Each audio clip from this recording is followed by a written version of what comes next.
Hey, what's up, you guys? What's up? What's up? What's up? Welcome back here, Just Simply Sports with me. I am Kaja. Today I am joined by a different friend. Usually you see Brother D here with me for WNBA, but today I have another Right. friend. Go ahead and introduce yourself. Yeah. They call me Naughty. That's my radio and TV name, so that's what I go by. I got the In the Game Network, also One Man Cave Network. So make sure you follow me there. But yeah, just somebody who know a lot about a lot of sports. You know, Okay. I've I've been known to be one of the best debaters in Atlanta. Also, Oh, okay. just somebody. Yeah. I've been told that by several people in the city. So you know. Is that where you're born and raised, like in Atlanta? Yeah. I'm born and raised in Atlanta, East Side Decatur all day. Okay, I've heard of Decatur. Never been there, obviously, but I've heard of it in songs and stuff like that. Right. So, Decatur where it's greater, zone 6. Zone 6. Right. Okay, interesting, interesting. All right, Yeah. you guys. So we are here. Week 3 NFL is a wrap. Right now, the Lions are still playing the Ravens. There's about 25 seconds left, but this game is over, you guys. Lions 38, Ravens 30. A lot of crucial mistakes in the fourth quarter, like a lot of crucial mistakes, like that came at the most inopportune time. So, when you watch this game, what's the biggest reason you think the Ravens lost this game? Well, I knew it was gonna be a shootout coming into the game. Hmm. Yeah, Uh, me too. so I knew that both teams was gonna have to put up a lot of points. But Hmm. there were a couple things that happened on the Ravens end of the football. I'm just talking offensively. Lamar holding on to the ball way too long. I mean, there's no reason that Lamar Jackson should have been sacked 5 times. That's just a lot of drives, and it caused them to punt more than they should have had to punt. True. Also, the fumble by Derrick Henry was very costly. So those things are, Very. and that was when they were getting the ball. They was gonna go back down to tie the game up, and that Hmm. fumble was very costly, and that kind of put the Lions in scoring position, and that kind of, to me, I think that's where the game ended at. So, what do you think? It seems like in these big games, right, where they're facing a pretty tough opponent, there seems to be like this crucial mistake, like a fumble with Derrick Henry. It always seems to be Derrick Henry who fumbles the ball. I'm just like, what is it that they need to do to stop that? Should somebody else have the ball late in the fourth quarter? So Like, I mean, I don't know, like, what's going on? unfortunately, there's nothing you can do because this is not an issue that Derrick Henry has had in the past. In the Hmm. past, he's been one of the more secure handlers of the football that the league has seen. I mean, you're talking about an all-time great running back in his league, Hmm. and this year he's fumbled 1 time a game, and he's fumbled twice in fourth quarters that Hmm. has essentially lost the team the game. Trying to come back. We go back to the Buffalo game week 1, and then we go to this fourth quarter here. I know it has to hurt Derrick Henry because after the last fumble, he vowed that this would never be happen again. You don't have to worry about me. I got it. And then this Never happened say right now. never. I know, right? I mean, I just hope that it doesn't weed into his confidence because Baltimore, if they're gonna get to where we want them to go, where we think they are capable of Hmm. going, they're gonna Hmm. need Derrick Henry, and they're gonna need Derrick Henry in the fourth quarter to put away games. Honestly speaking, I knew coming into this game, I said, okay, I picked the Lions to win this game, and not because I don't. Not, Lamar's one of my favorites. Him and Josh Allen. But the Lions' offense is so explosive. They have so many weapons. It's just hard to slow them all down. Like I mean, you have Gibbs, Yep. Montgomery, Laporta, Amon-Ra St. Brown. I mean, the list just goes on and on and on. And from the Ravens' defense from Week 1 against the Bills, who don't have as many weapons, like pretty much their main weapon is James Cook.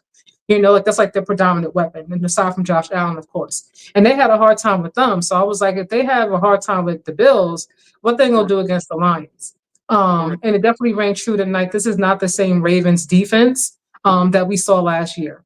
Now I know it's still just week 3, and obviously there's like what 14, 15 more weeks, something like that, I think, in the season. But I'm not liking what I'm seeing defensively. And some of these lapses in judgment by Lamar on the offensive side, I don't Yeah. like either. I mean, when we can go to the defense, I wasn't really gonna bring up the defense, but Baltimore's defense hasn't been what it was built up to be coming into the season. It And hasn't. Marlon Humphrey, I mean, he made a great hustle play to stop Montgomery on the long run earlier in third quarter. But Mhm. for the most part, Amon Ra had his way with Marlon Humphrey today. I He mean, he was definitely did. getting burnt for touchdowns. He getting burnt for 50-yard plays. I mean, that fourth down play that pretty much sealed the game for Detroit when they went for it on 4th and 2, which showed a lot of kahunas by Dan Campbell. This is Marlon Humphrey. You picking on the Baltimore Ravens' best cornerback, supposedly. Hmm. I mean, maybe it's Nate Wiggins. Maybe Nate Wiggins is the best cornerback, but Marlon Humphreys is CB1. And this is the Hmm. guy y'all pick on all night.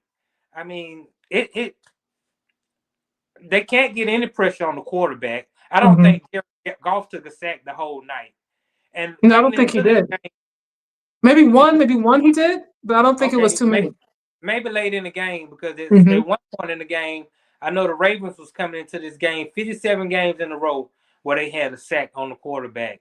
And late Hmm. into the fourth quarter, they had no sacks on Jared Goff, which means you're not stalling drives the same way that they were stalling your drive with Yeah. the but Jared Goff gets the balls out of his hand. So that's the difference. Um, what I noticed, like, I mean, this game, typically Lamar can kind of get in and out and kind of buy his own, like, scramble and kind of get himself outside the pocket and find a way to throw the ball or run it.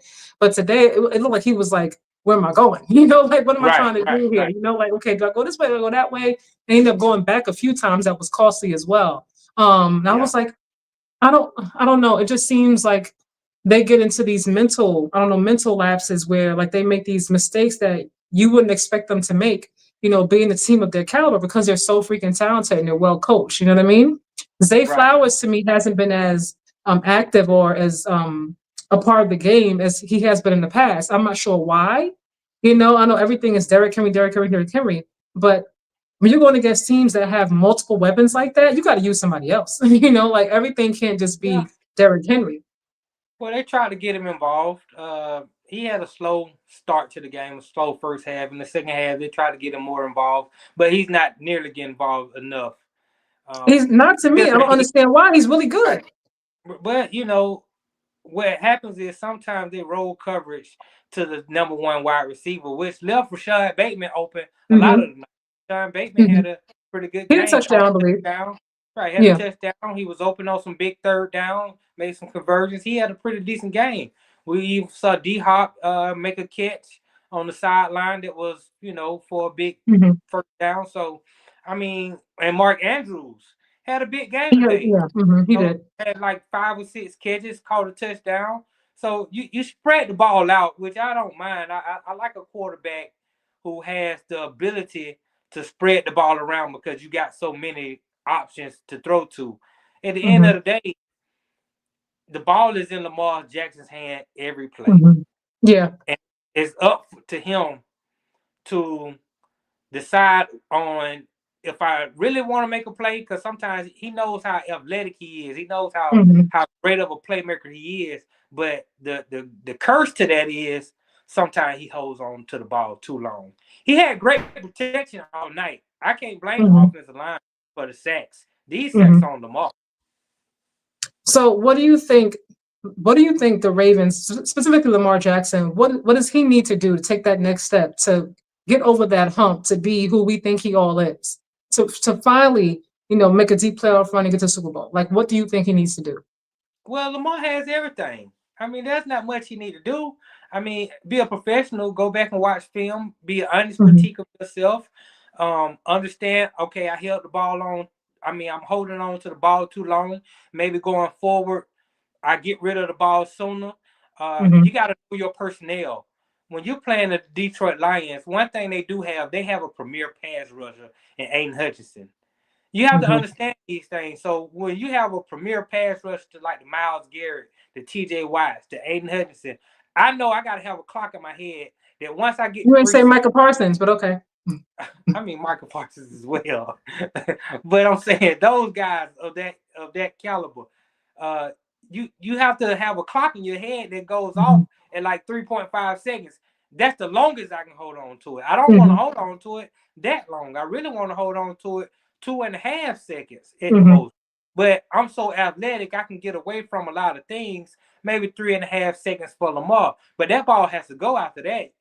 There's not too many NFL teams where you can afford to hold the ball for 4 or 5 seconds before That's you true. get dirt. That's absolutely true.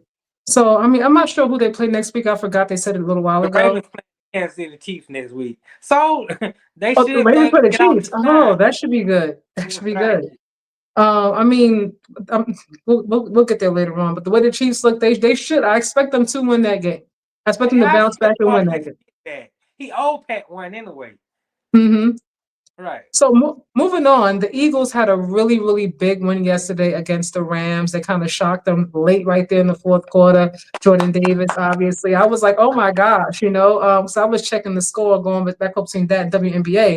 And I was like, oh man, you know, this so much was brought up with this the week leading up to the game about Jalen Hurts and well, they're playing the Rams and Matthew Stafford and he's a right, great quarterback and you know they almost beat them last season and so on and so forth. And they are again now 3-0, completely undefeated. So, what right, do you think? You think finally, Jalen Hurts will finally get some more respect put on his name? I feel like he can't do right. nothing. It doesn't matter how many games he wins, how many yards he throws or runs. It's like always something.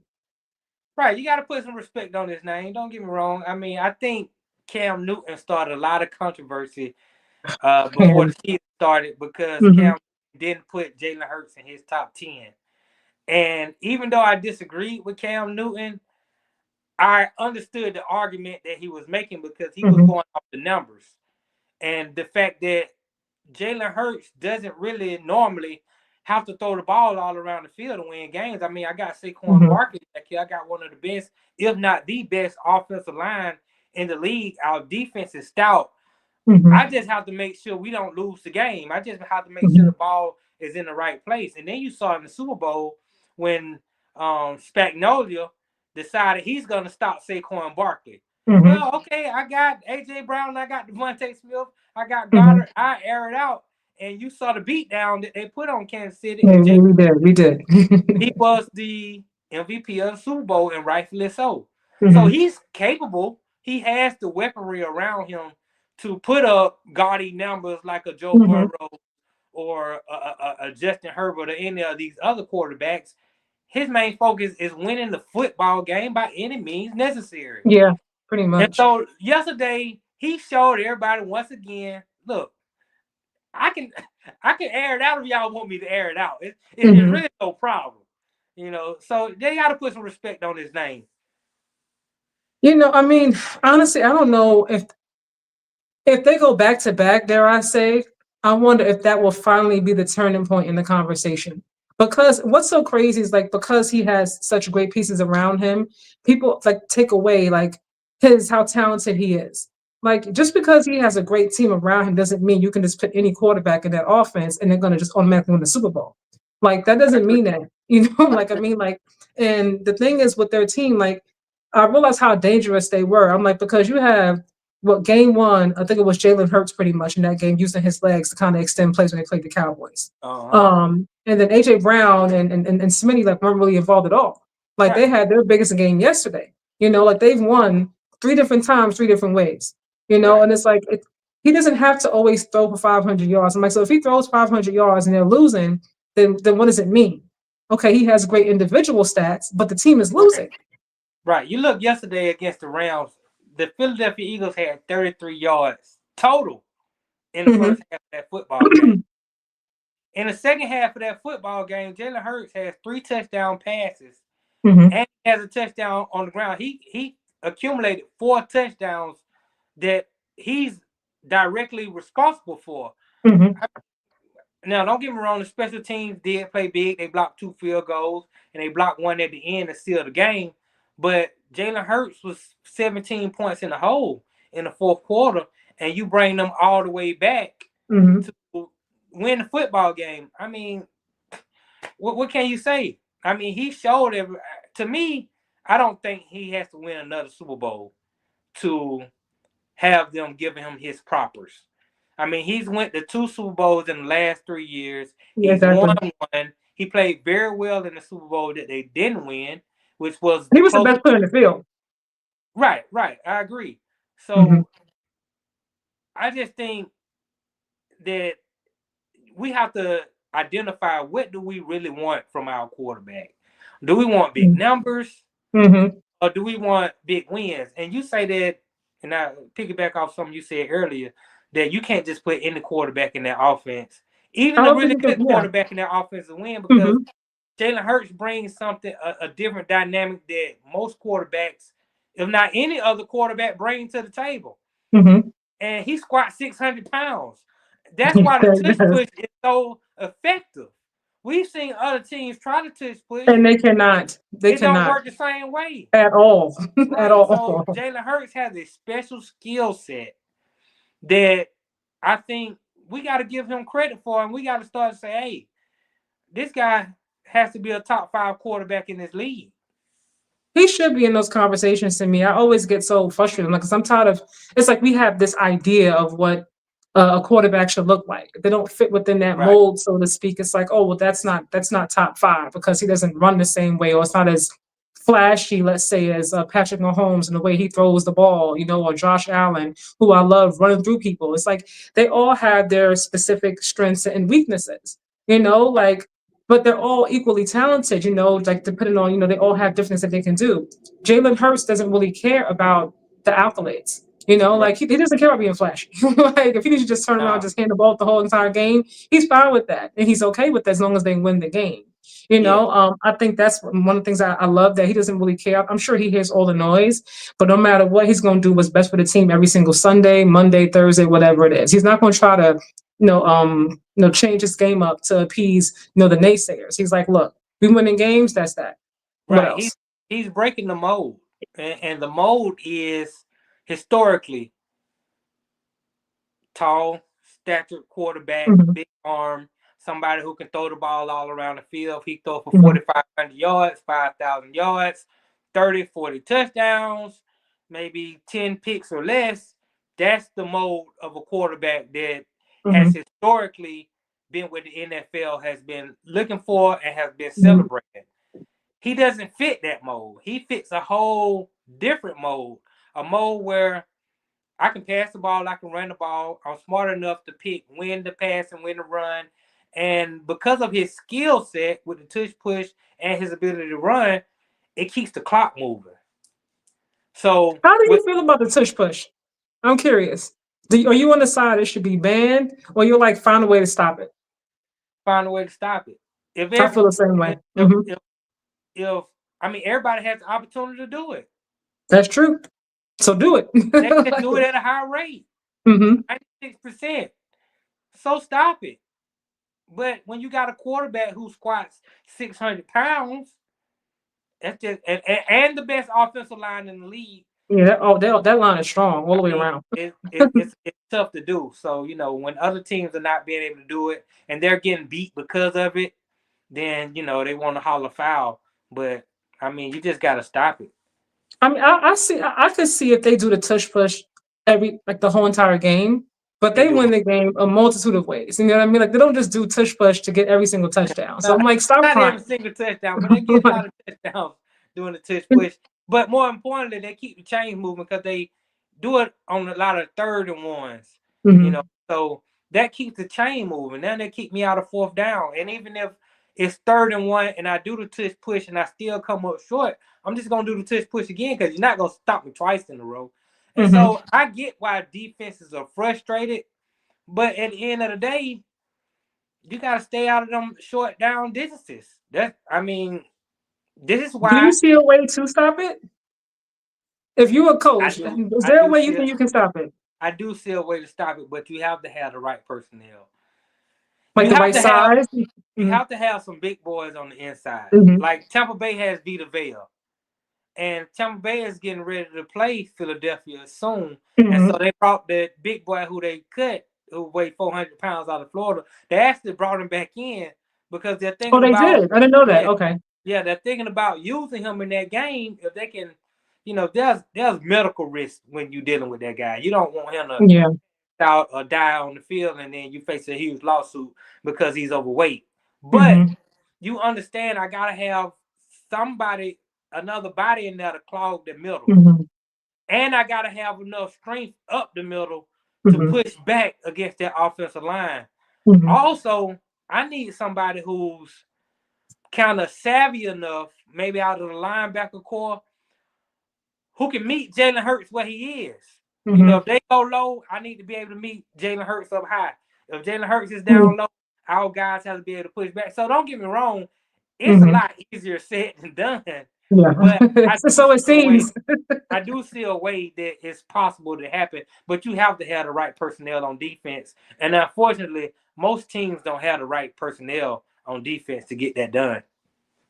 What's up, big dog? What's up? What's up? Appreciate you stopping through. How you doing, my guy? Big All right. dog. So we're gonna roll on down to Miami. Oh man, it's been kind of brutal, like to start this season. And two was actually healthy, and it's been kind of brutal. They haven't. I see you, Rory. He's like, go fucking Lions. That's right. That's right. Great game, great game. But I'm looking at two of the first game against the Colts, and shout out to Indiana Jones for looking like Yeah, they didn't we're know gonna what to talk do about with him Indiana in New York. later. Say it again. We're gonna talk about Indiana Jones a little bit later. He was 14-23, which is okay. It's not the worst I've seen. 114 yards, interception, one touchdown, two interceptions, and they played the Patriots, and that was a better game. Then they played the Bills. I think that was like their best game that they played so far. I knew it was going to be a tough game for the Bills because it always is. But they still ended up not coming up with a loss. He's had an interception pretty much in every Yeah, single game. Um, at this point, what needs to happen? Because Tyreek is frustrated. That's like one of your strongest weapons. Should Tua go or should Mike McDaniel go? Or should they both go? you know, that's a conundrum because, but the answer, the quick answer is Mike McDaniel because Really? I've already paid Tua and he's gonna be here to get his money. Um, I got to get somebody else in here who clearly I think Mike McDaniel has lost the team. I mean, you hear reports coming out of players being late to meetings, players skipping out on practice early. I mean, and these are your leaders. Hmm. This is Tyreek Hill. This is, I mean, they got rid of Jalen Ramsey, but Hmm. Jalen Ramsey was a part of this. You can't have a head coach that is breeding that culture. And because Mike McDaniel seems to be have lost the team, Hmm. it's easier to just let him go and try to bring somebody else in because I don't believe Brian Flores would have been dealing with these type of issues that he's dealing with as far as the disrespect and the lack of accountability Hmm. from players. With that said, he's a great offensive mind, Yeah. and I do like his offense, but I can't vouch for his offense. You just read out some numbers from Tua that weren't great. And then you look at Buffalo, 146 passing yards, okay, two touchdowns, but I threw a pick. These are not great numbers for me to have a head coach who's supposed to be an offensive guru. Hmm. So at the end of the day, I probably would ride with McDaniel for the rest of the season and see where the Hmm. chips fall. But if they don't make the playoffs this season, I probably have to cut bait on Mike McDaniel. Big Dog said Daniel Jones went from Bummer, New York to Johnny Unitas in Indianapolis. Right. Yeah, I know he's out there like, you got rid of me. Look at me now. I'm sure he's feeling himself right now since they are Yeah. undefeated. But I think back to a few years ago, this offense was rolling. Like everybody was talking about how great Oh this yeah. offense looked, how explosive, how great a match it was between Tua and Mike McDaniel. And Right. Brian Flores didn't know how to use him correctly. And then you fast forward to Tua getting concussed a few times. And Right. this season, I don't know, Tyreek, coming out of last season, Tyreek, was like, I'm out of here. Like I want to be out of here. And I don't And know, like everything seems to have shifted because they were rolling at one point in time. yeah, I'm like, putting up what the heck 70 happened? points. They put up 70 points one week. So I yeah, they remember. at one Don't, time they don't were bring don't rolling. bring don't bring that game up, okay? We know. But I will say this, and Tyreek Hill is my favorite player in the league. Really, But yes, God bless but you. Tyreek Mhm. Tyreek Hill last week you complaining about Tua, you want the ball, you want this, and he throws it up to you, and you let a ball go right through your hand, and it would have been a big play in the game. Hmm. It could have. I'm not gonna say it would have won the game, but it would have helped situations uh get better. And now he was accountable after the game. He said I should have caught that ball, Hmm. but that's one thing. Catching the ball is another thing. You got to catch it, and you got to bail your quarterback out, and you got to give your team a chance because you knew going into the Buffalo game it was going to be a shootout. Yeah. So when you know you're gonna have a shootout, you have to limit mistakes. Same with Baltimore tonight. You know you're gonna be in a shootout with Detroit. You can't afford to fumble the ball in the Hmm. fourth quarter when you're going to get points. So Tyreek Hill definitely has to do better. I know he wants out. I know him and Tua are not on the same page. Maybe at some point Miami go ahead and bite the bullet and send Tyreek Hill on his merry way. Should they just send Tyreek back to the Chiefs, who could definitely use him right now? I'm not about any team trying to help any team. I don't trade Tyree Hill. If I can help it, I don't Hmm. trade him to the AFC. I send him to the NFC. I don't give him Okay. definitely if I got this grown up player, I'm not finna give you what you want. I'm finna do whatever is best for the team. Well, maybe Whoever you can makes get some us the things back best in part. return for him.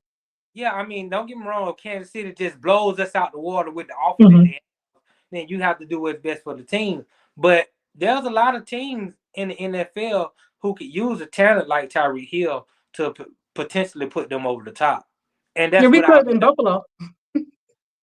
We could in Buffalo.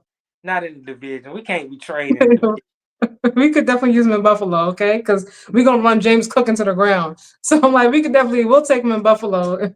Look, it's obvious that Tyreek is not happy. I'm not sure what shifted in terms of why they're not really. I did see reports about them showing up late to practice, but I heard that before, so that doesn't. It's not a new report. Right. But people like skipping, different things, skipping team meetings or whatever have you. That is new. From I didn't hear that before, but I'm just like, what happened? Like, what shifted? It seems like, Tua getting concussed. You would think the team might feel away about him not always being healthy, but the coach has always been the same person to me. Like, he's always in the interviews. He always seems like he's very like, I don't know, like gnarly and like, yeah, dude, like every just very like chill and like copacetic kind of vibes, like he doesn't really feel like a coach to me. Like he feels more like a teammate kind of vibe. You know what I Right. mean? Right. He Right. doesn't seem like a very assertive, Dan Campbell, like, look, have your ass Correct. here on time kind of coach. Otherwise, you're not suiting up in my game. Like, I don't get that vibe from him at all. Maybe that could Right. be a little bit of it as well.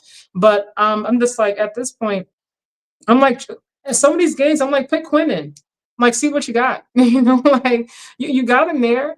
Like try Quinn and see what happens because the interceptions every single week. I'm like, Tua, what are you doing?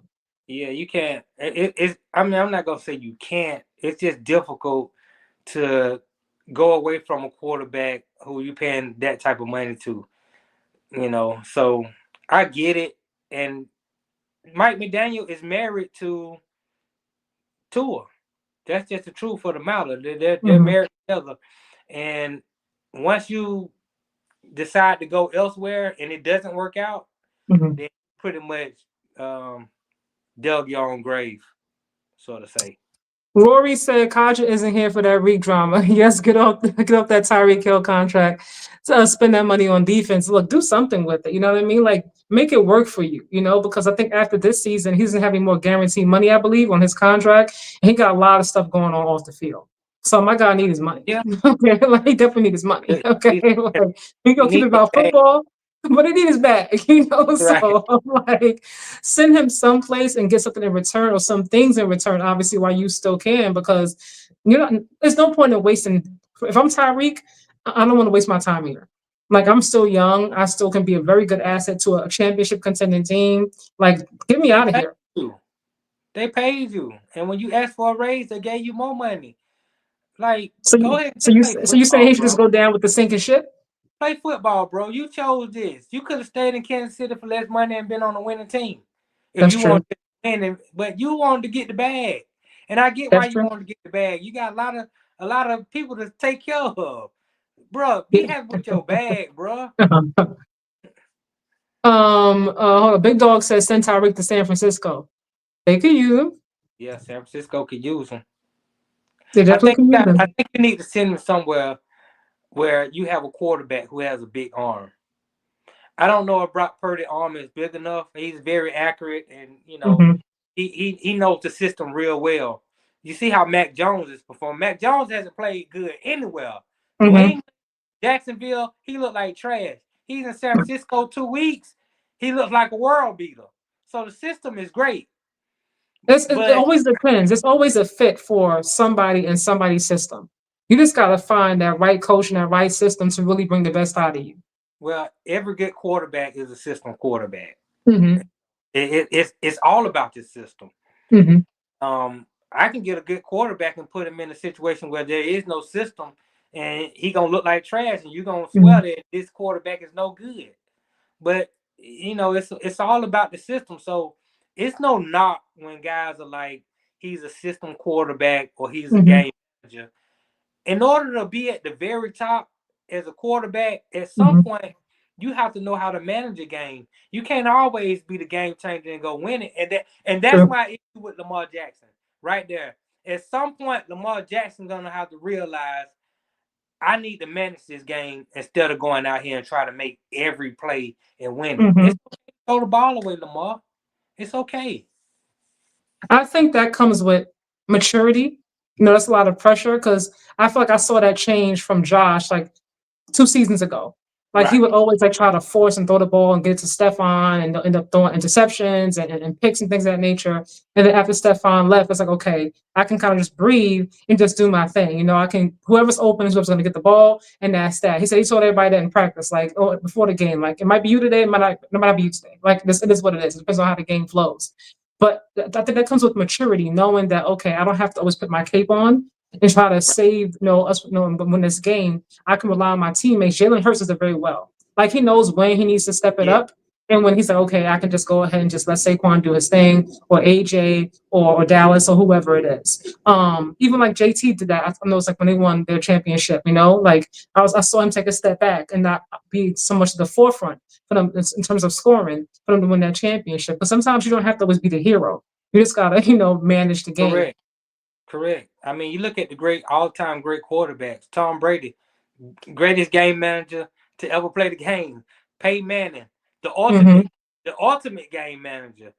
Uh, Drew Brees. These are all game managers, but they know how to get the ball into the hands of the playmakers. They know how to throw it away when they have nothing. Peyton Manning would just sometimes he would just drop on down to the ground. Just Mm-hmm. touch, ain't gotta take the big hit. Just touch me, I give Mm-hmm. up. And I live to play another play. And I have confidence in my defense and allow them to do their job. Because at the end of the day, it's a team game. It's offense, defense, and special teams. And Mm-hmm. all of them have to contribute to the win. Reading Rory's comment real quick, he says they have too many needs to pay Waddle and Hill. And piggyback something that you just said when you were talking about, the older generation of QBs. There are a lot of injuries this season at the QB position, and the season just started. Yeah. It just started. And I thought to myself earlier, I'm like, why is that? Because the season just started, and I'm thinking so much money is going out now to the quarterbacks, and I get it because they're, the focal point of the team. Obviously, you have to have a good one to win games, but other positions are not being paid. They're not being protected the way they should be. So now you have paid your QB, but he's injured because they have a good O line to protect him, and he's out for the next 3-4 months, and now you're losing games.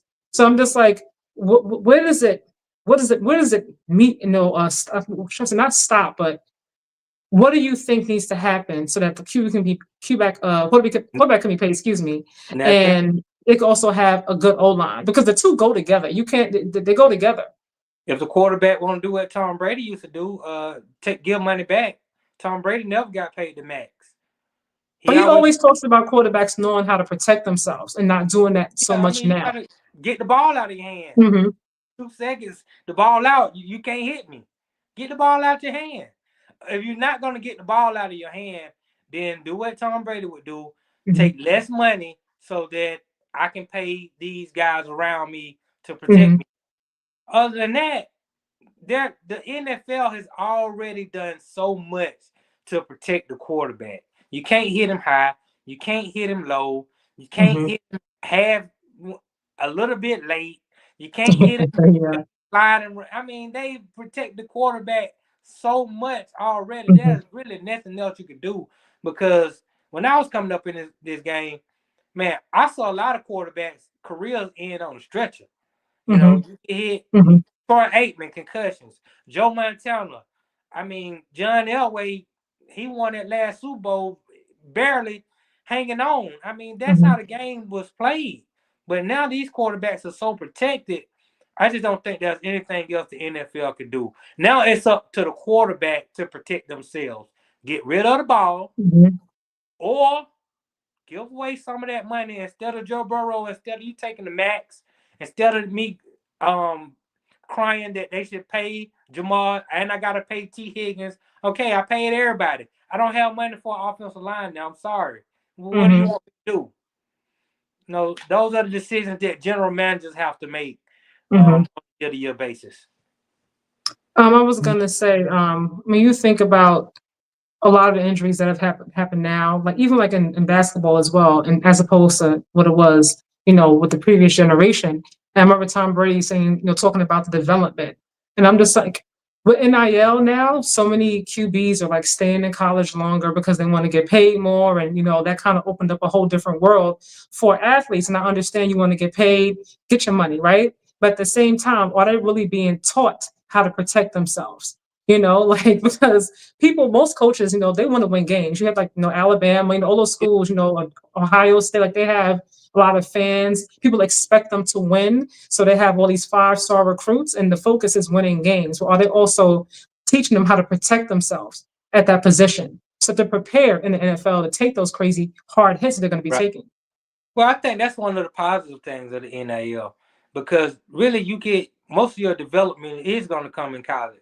That's why you see quarterbacks who played a lot of college games, they tend to be more successful when they come into the league because you Hmm. are getting coaching. Now, unlike basketball, which translate a little bit better when you go from college to the NBA, college Hmm. football and NFL football is so different. They're two totally different games. That's Hmm. why it doesn't matter about how much success you had in college and you think that's going to determine where you're going to go in the NFL. A lot of times, NFL they're looking for a player's attributes. How Hmm. strong your arm? How mobile are you? Your Hmm. stature, things of that nature. Now, if I can weed in some of the tangibles too, how many games did you play? Did you play against the SEC? Did you play against the Hmm. Big Ten? Did you play against high-ranking opponents? And how did you fare in those games? That True. means something. Hmm. But for a quarterback, I'm really looking for attributes. Now, if I'm talking about a running back, or I'm talking about a D lineman or offensive lineman, that more equates from college to the NFL easier than a quarterback would. Because you could take a quarterback Hmm. who went to Texas Tech, like Pat Mahomes, and threw a bunch of Hmm. yards, didn't win a lot of games, but you could say Hmm. he had the tools. A Joe Flacco out of Delaware. You can get a quarterback. Sometimes you get Mac Jones out of Alabama, and it don't work out. True. Well, I mean, a lot of that also depends on what team you go to. Yes, Like yes, it's yes, yes. important to go to Right. the right team with the right coach because you That's start your correct. career off someplace and it can like derail your whole entire career. It's like, what happened to him? He was great in college and he went there and we don't see him no more. We see Like it all the like what time. happened? We see it all the time. You have to be in a good system. I remember Johnny Manziel was coming out, and my friend was telling me, "Man, he's gonna be so good in the NFL." And I said, "Man, Hmm. he's not gonna be good unless he's in the right system that is gonna cater to his skill set." Hmm. That's one thing the Baltimore Ravens did for Lamar. He didn't come in as a polished passer, but they tailored the offense around his skill sets and Hmm. they allowed him to develop into the passer that he is today. Now he's a really good passer, but Hmm. he had to develop into He that. did. And I Hmm. think a lot of coaches, a lot of NFL teams, they don't do a good job of catering their offense to the skill set of the players that they have, potential, especially the quarterbacks. Sometimes patience too. Sometimes people like want to win a championship right away. It's like Right. you come in, it's like, well, you were, you drafted first, you drafted second. We want you to come right in and we're going to go to Super Bowl this season or next season. It's like, no, there's an adjustment period that has to happen. Like, this is not college Yeah. anymore. He's a grown man with mortgages and bills. Like, they're out there, Correct. like, they have jobs. So it's not going to be the same thing as it was in college. And sometimes the patience is not there. It's like, oh man, well, he's not working out. Who can we get next? And it's like, you got to give them time to develop sometimes and not always look for it to be immediate success. But people are paying money, so I guess, it is what it is, right? When it comes to that. Yeah. Well, the thing is, if you get a young quarterback who's on a rookie salary, now Hmm. you have an opportunity. You have a 3-year window, Hmm. have a stout defense, and put all the pieces around him. And if he's good enough, it gives you a better chance of winning. You look at Hmm. Ben Roethlisberger early in his career. You look at Tom Brady before he got any money. You look at Russell Wilson in Seattle. They're winning Super Bowls. Russ, we trust. Right. They're Continue. winning Super Bowls on rookie deals. Hmm. Now, when I got to pay my quarterback, I can't pay the defensive end. I can't pay Hmm. the cornerback. I can't pay the safety. Now I need my quarterback to be really good. I need him to be good enough to mask some of the Hmm. deficiencies that I have around him. And Yeah. that's a very difficult thing to do. Reading out Big Dog, his comment. I think he said he went to bed though, but he said, "Remember, Geno Smith went from one of the worst QBs ever, then to Seattle, looking like Randall Cunningham. The right system and the teammates make a big difference. Yeah, yeah, absolutely, absolutely makes a difference. All right, so we're gonna move the conversation along. Right? Hold on, real quick. Hold on, read this comment real quick. Rory said we have to allow point guards and QBs to develop more. I agree. They are complicated positions. Golf is a lot better now than he was with the Rams. Anthony Richardson needs reps to develop. It's a shame. I agree. I agree with that. I was a fan of Anthony Richardson, specifically in college. I was rooting for him. I know he moved up in the combine because of his natural God given abilities, but I also feel like maybe he could have benefited from staying in college a little bit longer. He If they could have. weren't going to have the patience to like to develop him, because you knew that he only had what I believe 13 college starts compared to some QBs who've had I don't know how many. Like you have to know that he needs more time. You got to work with him.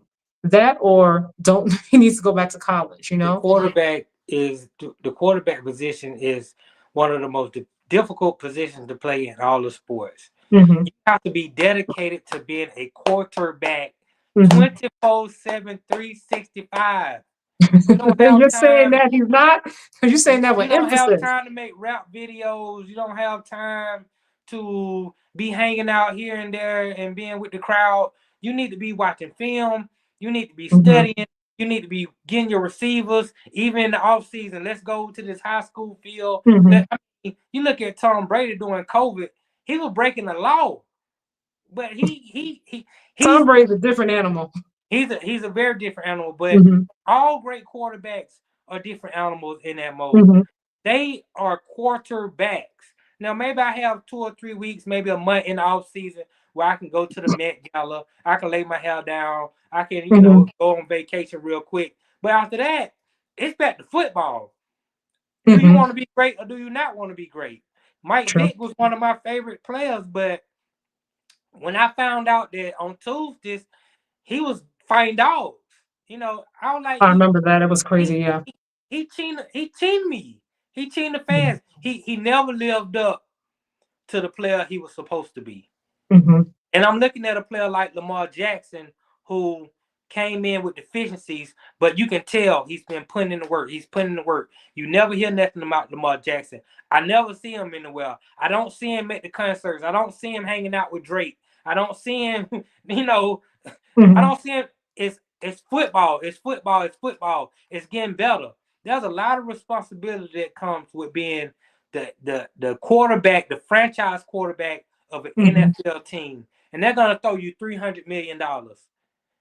You need to be a professional, and unfortunately, Anthony Richardson isn't the professional that he needed to be to keep that job.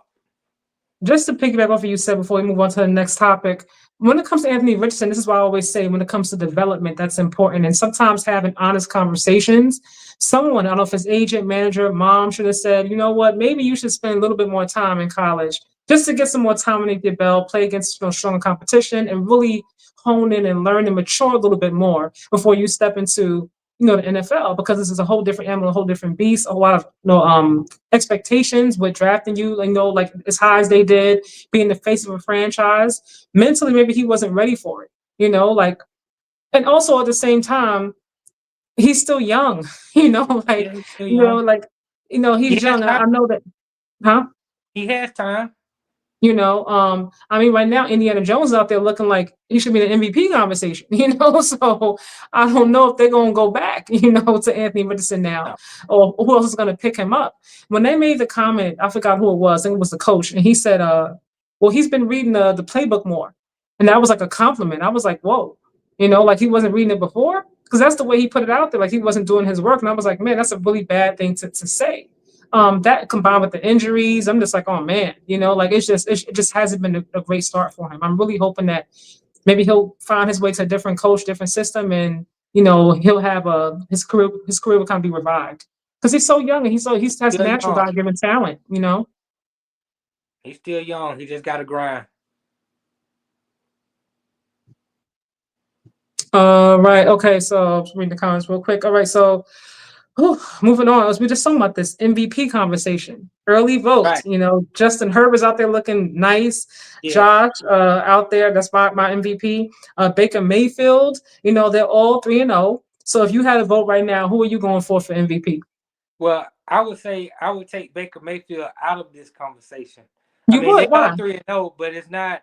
I mean, and Baker Mayfield has had some big game-winning drives that led to a game-winning Mm-hmm. field goal or the touchdown to Mbuka against the Falcons. That was a huge play, but he's not putting up big numbers like that. Where I can Mm-hmm. say, but the guy who should be in the conversation is Daniel Jones.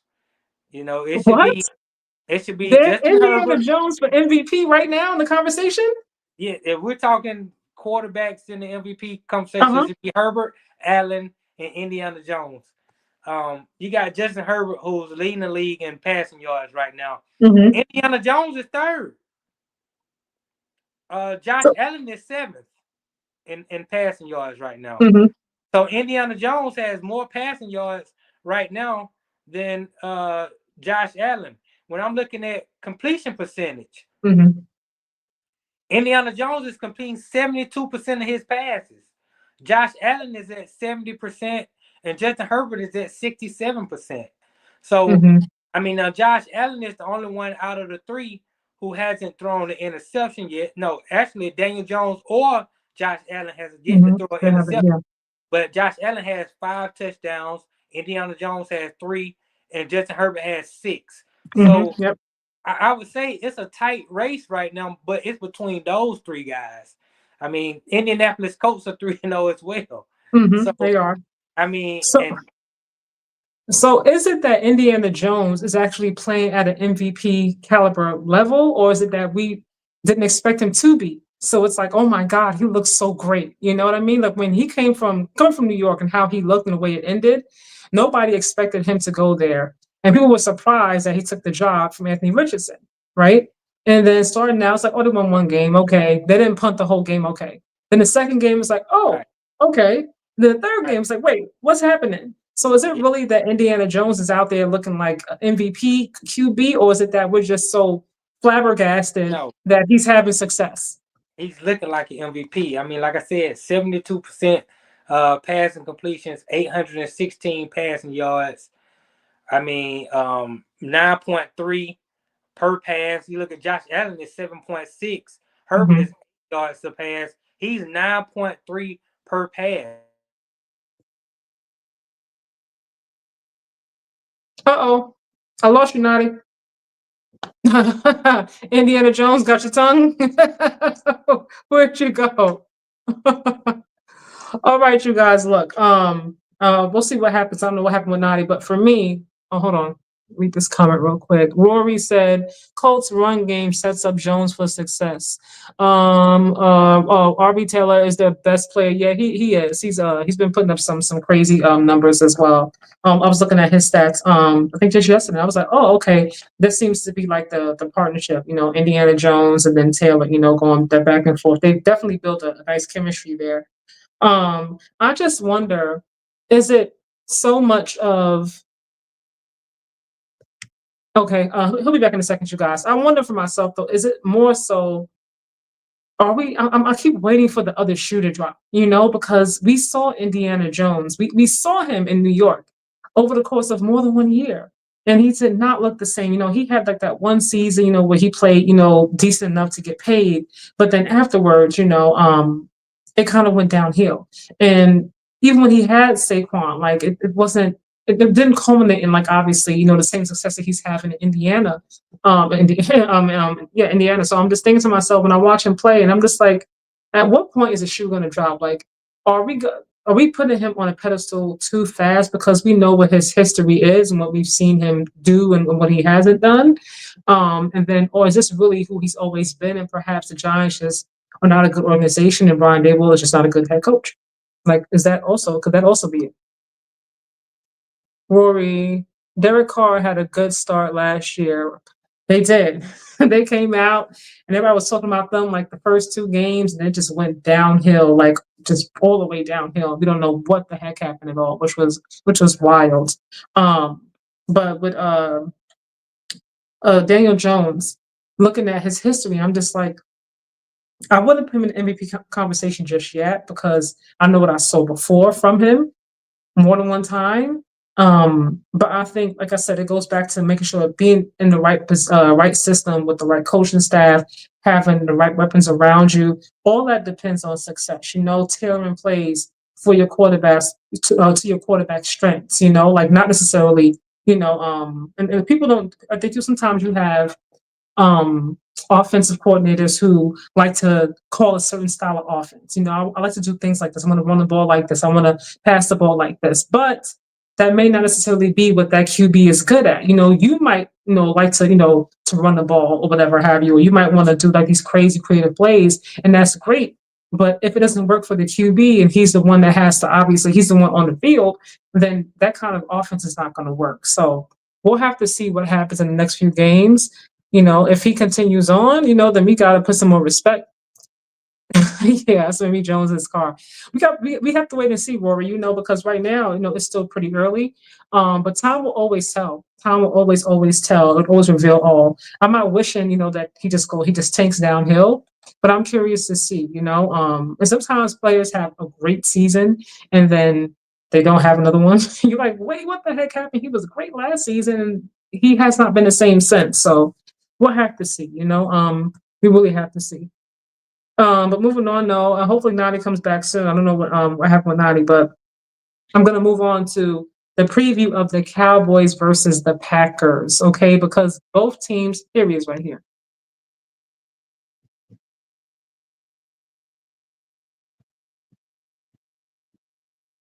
Oh, there you are. Can you hear me? Yeah, I had to unmute my mic. Yeah, my fault. I don't know what happened with my. It went off on me. That's Okay, I was crazy. like, wait. I was like, did he You can forget to hear me? charge his to charge? You going in and out a little bit, but I can hear you though. Okay, I'm good. Can you hear me good? Yeah, I can hear you good right now. I can hear you right now. I'm You're good. okay. Okay. Yeah. So yeah, I Hopefully that was. won't happen no more. Yeah, hopefully. I was All moving right. on to the preview of the Cowboys versus the Packers because both teams lost this past week. And the first 2 weeks, we were talking about the Packers being in a Super Bowl conversation, and it just came crashing down this past week. And then Right. the Cowboys obviously had the Bears and Caleb Williams out there looking like, I don't know. It was like, wait, where has this Caleb been the whole time? I mean, they were just touchdowns every which way. But I'm just like, okay, so this is going to be a good game for so many reasons. One, because they both lost. Obviously, Micah Parsons, Dallas Cowboys, Jerry Jones, like this is sure to have a lot of eyes for sure. Who do you think, early predictions, who do you think's going to win a game? And look, first of all, with Caleb Williams, he had a great game. I noticed he didn't have his fingernail polish in this game, so maybe that helped. But they played the Cowboys. The Cowboys defense is trash. It's Russell awful. Russell Wilson threw for 8 miles against the Cowboys. Russell can throw the ball. Let's not throw strays at Russ, okay? No, I'm not. I'm just saying they defense is giving it up to everybody right now. Yeah, they are. I Yeah. don't. I don't expect. I don't expect the Bears to do much more going forward. Now let's talk about the Hmm. Cowboys. The Cowboys and the Packers. Packers. Hmm. John Love is going to throw for 500 yards. Hmm. This is what's going to happen. They just ran against up into a buzzsaw of a defense in Cleveland. Cleveland Hmm. defense great. It Going definitely is. into Yeah. the game against Green Bay, they had the number one overall defense in the league. Hmm. And coming out of that game, they had the number one defense in the league. Them and Minnesota played really well. They But just need a quarterback. That's all Miles the Garrett, Browns need is a quarterback. they do need a quarterback. I was hoping You they know? put Dylan Gabriel in the game, but Yeah. No. No. No. Should do it. But Flacco, continue. Flacco bought himself another week because they won. But I was like, they need a quarterback who has a little bit of mobility for this game because Flacco is a statue back there. But that's Yeah. Flacco. This game here, I expect the Green Bay Packers to dominate the Dallas Cowboys. Hmm. Michael Parsons, I give him 2 sacks on that easy, maybe 3. Hmm. The Cowboys are not going to be able to match firepower with the Green Bay Packers the way the Green Bay Packers are going to be able to put numbers up on them. So Hmm. I don't even think this is really going to be a close game. I expect the Green Bay Packers to blow out the Dallas Cowboys this weekend. You know, there are some times, and Skip Bayless always goes in on Micah, but sometimes he has some valid points. There are some times that Micah doesn't show up, and they know Micah very well. Mm-hmm. So I'm going to expect, I'm going to give them some respect and expect that they're going to have some sort of idea of how to contain him. Obviously, being that he came through that, he was nurtured, born and bred through there. You know what I mean? So to speak. And I expect them to not let Micah kind of run rampant. I'm gonna just give him that kind of respect. I do expect the Packers to win this game though, just because I feel like they have the better offense and defense. And the Cowboys defense, as we all know right now, is just really, really awful, awful, awful. I don't know what Jerry was thinking letting Micah Parsons go, but he did him a favor. But this defense looks awful. The offense, I will say, I did think they were going to look as good as they did this year. I like the way the offense looks. I'm just like, again, what I was talking about a little while ago, so much is going to be required of Dak this season for them to win games because the defense gives up so many points. Every time he's out there, pretty much he has to play like mistake-free football, which is Yeah. unfair, unrealistic because mistakes do happen. Like he's not a robot. He's a person, and he Right. has all this pressure to make sure I'm the highest paid QB, $60 million a year. My defense is trash. I got to go out there and make sure that every time I'm out there, I have That's to. You know what I mean? Say it That's what again. happens when you're the highest paid football player. You have to Yeah. mask a lot of deficiencies Mhm. around you because we can't afford to pay everybody. You But know? that goes back to Jerry Jones. A lot of these owners, they wait so long to pay these players. You Right. don't have to wait as long to pay them, and you can pretty much save yourself a lot of money if you just get out ahead and pay him. If you know you're gonna keep Dak, then just pay him. Like what you got us waiting for, Jerry? Like you know you're gonna pay him, or you're gonna keep him, so just pay him. And if not, then bring somebody else in. But the whole team as a whole suffers, because there's so much pressure on Dak, CD, Pickens. And now CD, I don't know what's going on with his ankle or whatever happened in his past Yeah. game. I ain't surprised. So then now it's what Dak and Pickens. Yeah. Then that's it. And Turpin and Tolbert and Ferguson. I mean the cupboard is bare. I mean it's not all the way bare because we Hmm. picked up something and Javante Williams has been running the ball. Him and Miles Sanders have been running Hmm. the ball well this year. So you Hmm. may rely a little bit on your running game to kind of keep Jordan Love off the field some. Hmm. But Mark Parsons has been playing lights out this year. I mean, it's like he's Hmm. motivated to prove everybody Definitely wrong. motivated. Yeah. He hasn't had a no-show game thus far. He's Hmm. been popping out the screen every game so far. But Hmm. I do understand why Jerry Jones got rid of him because even if he kept Michael Parsons, it wasn't gonna mask all the holes that he has in that Hmm. defense. So he knew he was like, okay, let me bite the bullet. I'm gonna get rid of Michael Parsons, but I'm gonna get these draft picks, and I'm gonna get Kenny Clark in, and maybe over the next couple of years, I Mhm. can retool the shed because right now I have nothing. I'll pay Michael Parsons all this money, and my defense is still not gonna be that good. So I mean, I don't Trayvon Diggs. He's regressed. I mean, He hasn't been the same since he's been injured. Yeah. right. Yeah. He's been beat like a pizza maker. You know, with the Hmm. dough. He just rolling them out, beating them up, rolling them out. It's just bad out there. Hmm.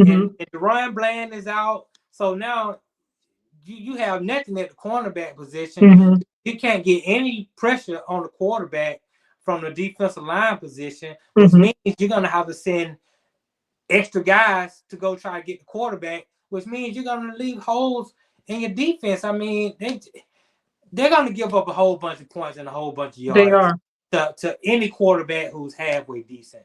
And we've seen that so far this year. Hmm. For me, I don't think Jerry Jones said, you know what, my defense is good anyway. Let me just go ahead and get rid of Mike. I really feel like Jerry's ego got the best of him. Like listening to him go on his press tour about the whole contract situation for absolutely no reason at all. I'm like, pay him or trade him, Jerry. Like you've had a few years now to think about this. You could have gotten rid of him during the off earlier in the off season. Around time of the draft. You could have maybe got some Right. better pieces in for him. Like you could have saved yourself more money. Like there's so many ways that could have gone.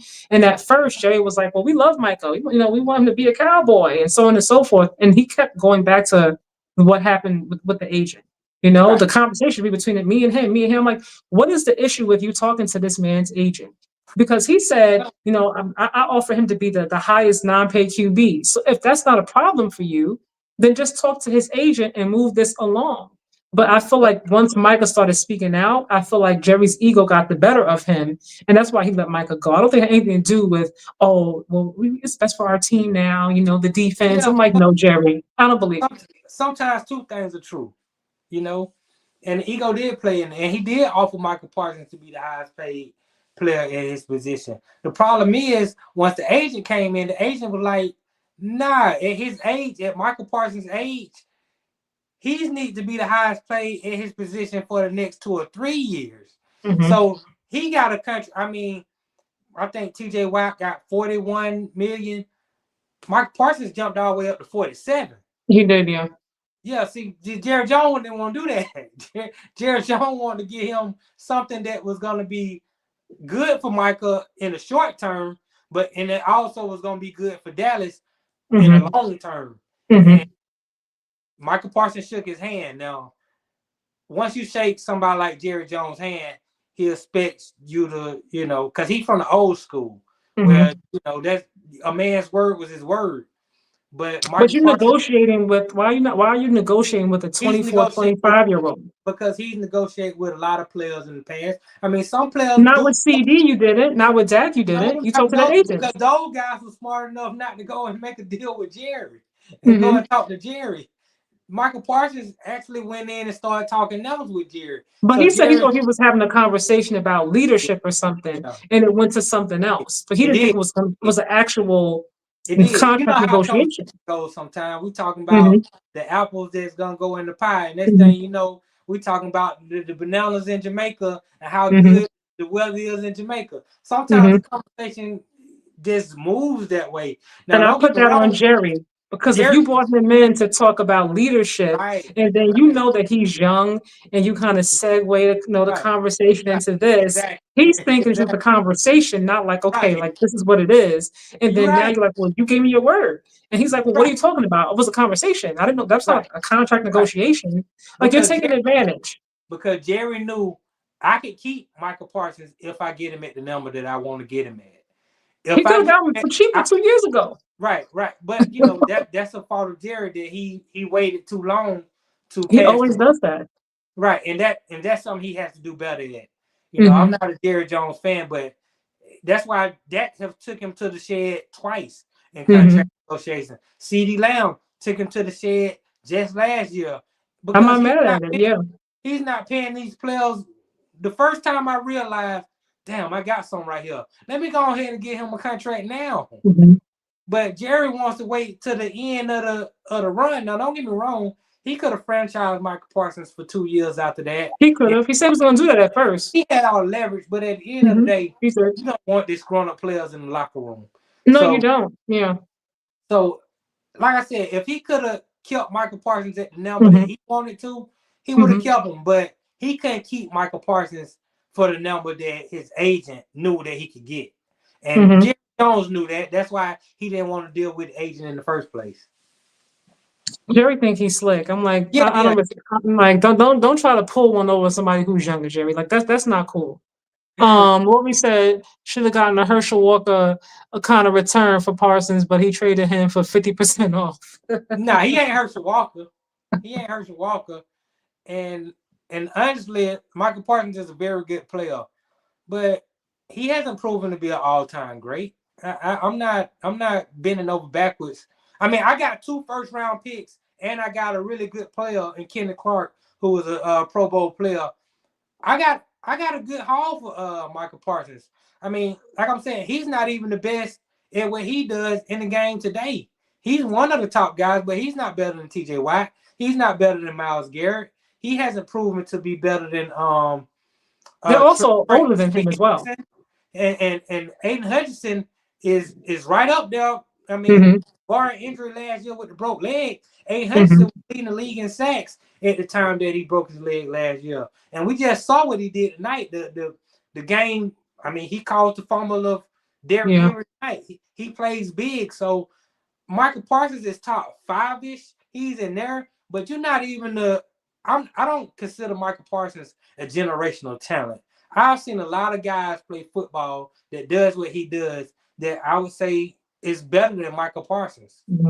Now, maybe he can become that, but he hasn't proved that at this point in his career. That's what I was saying. You pay them for what they've done and also where you think they're going to go.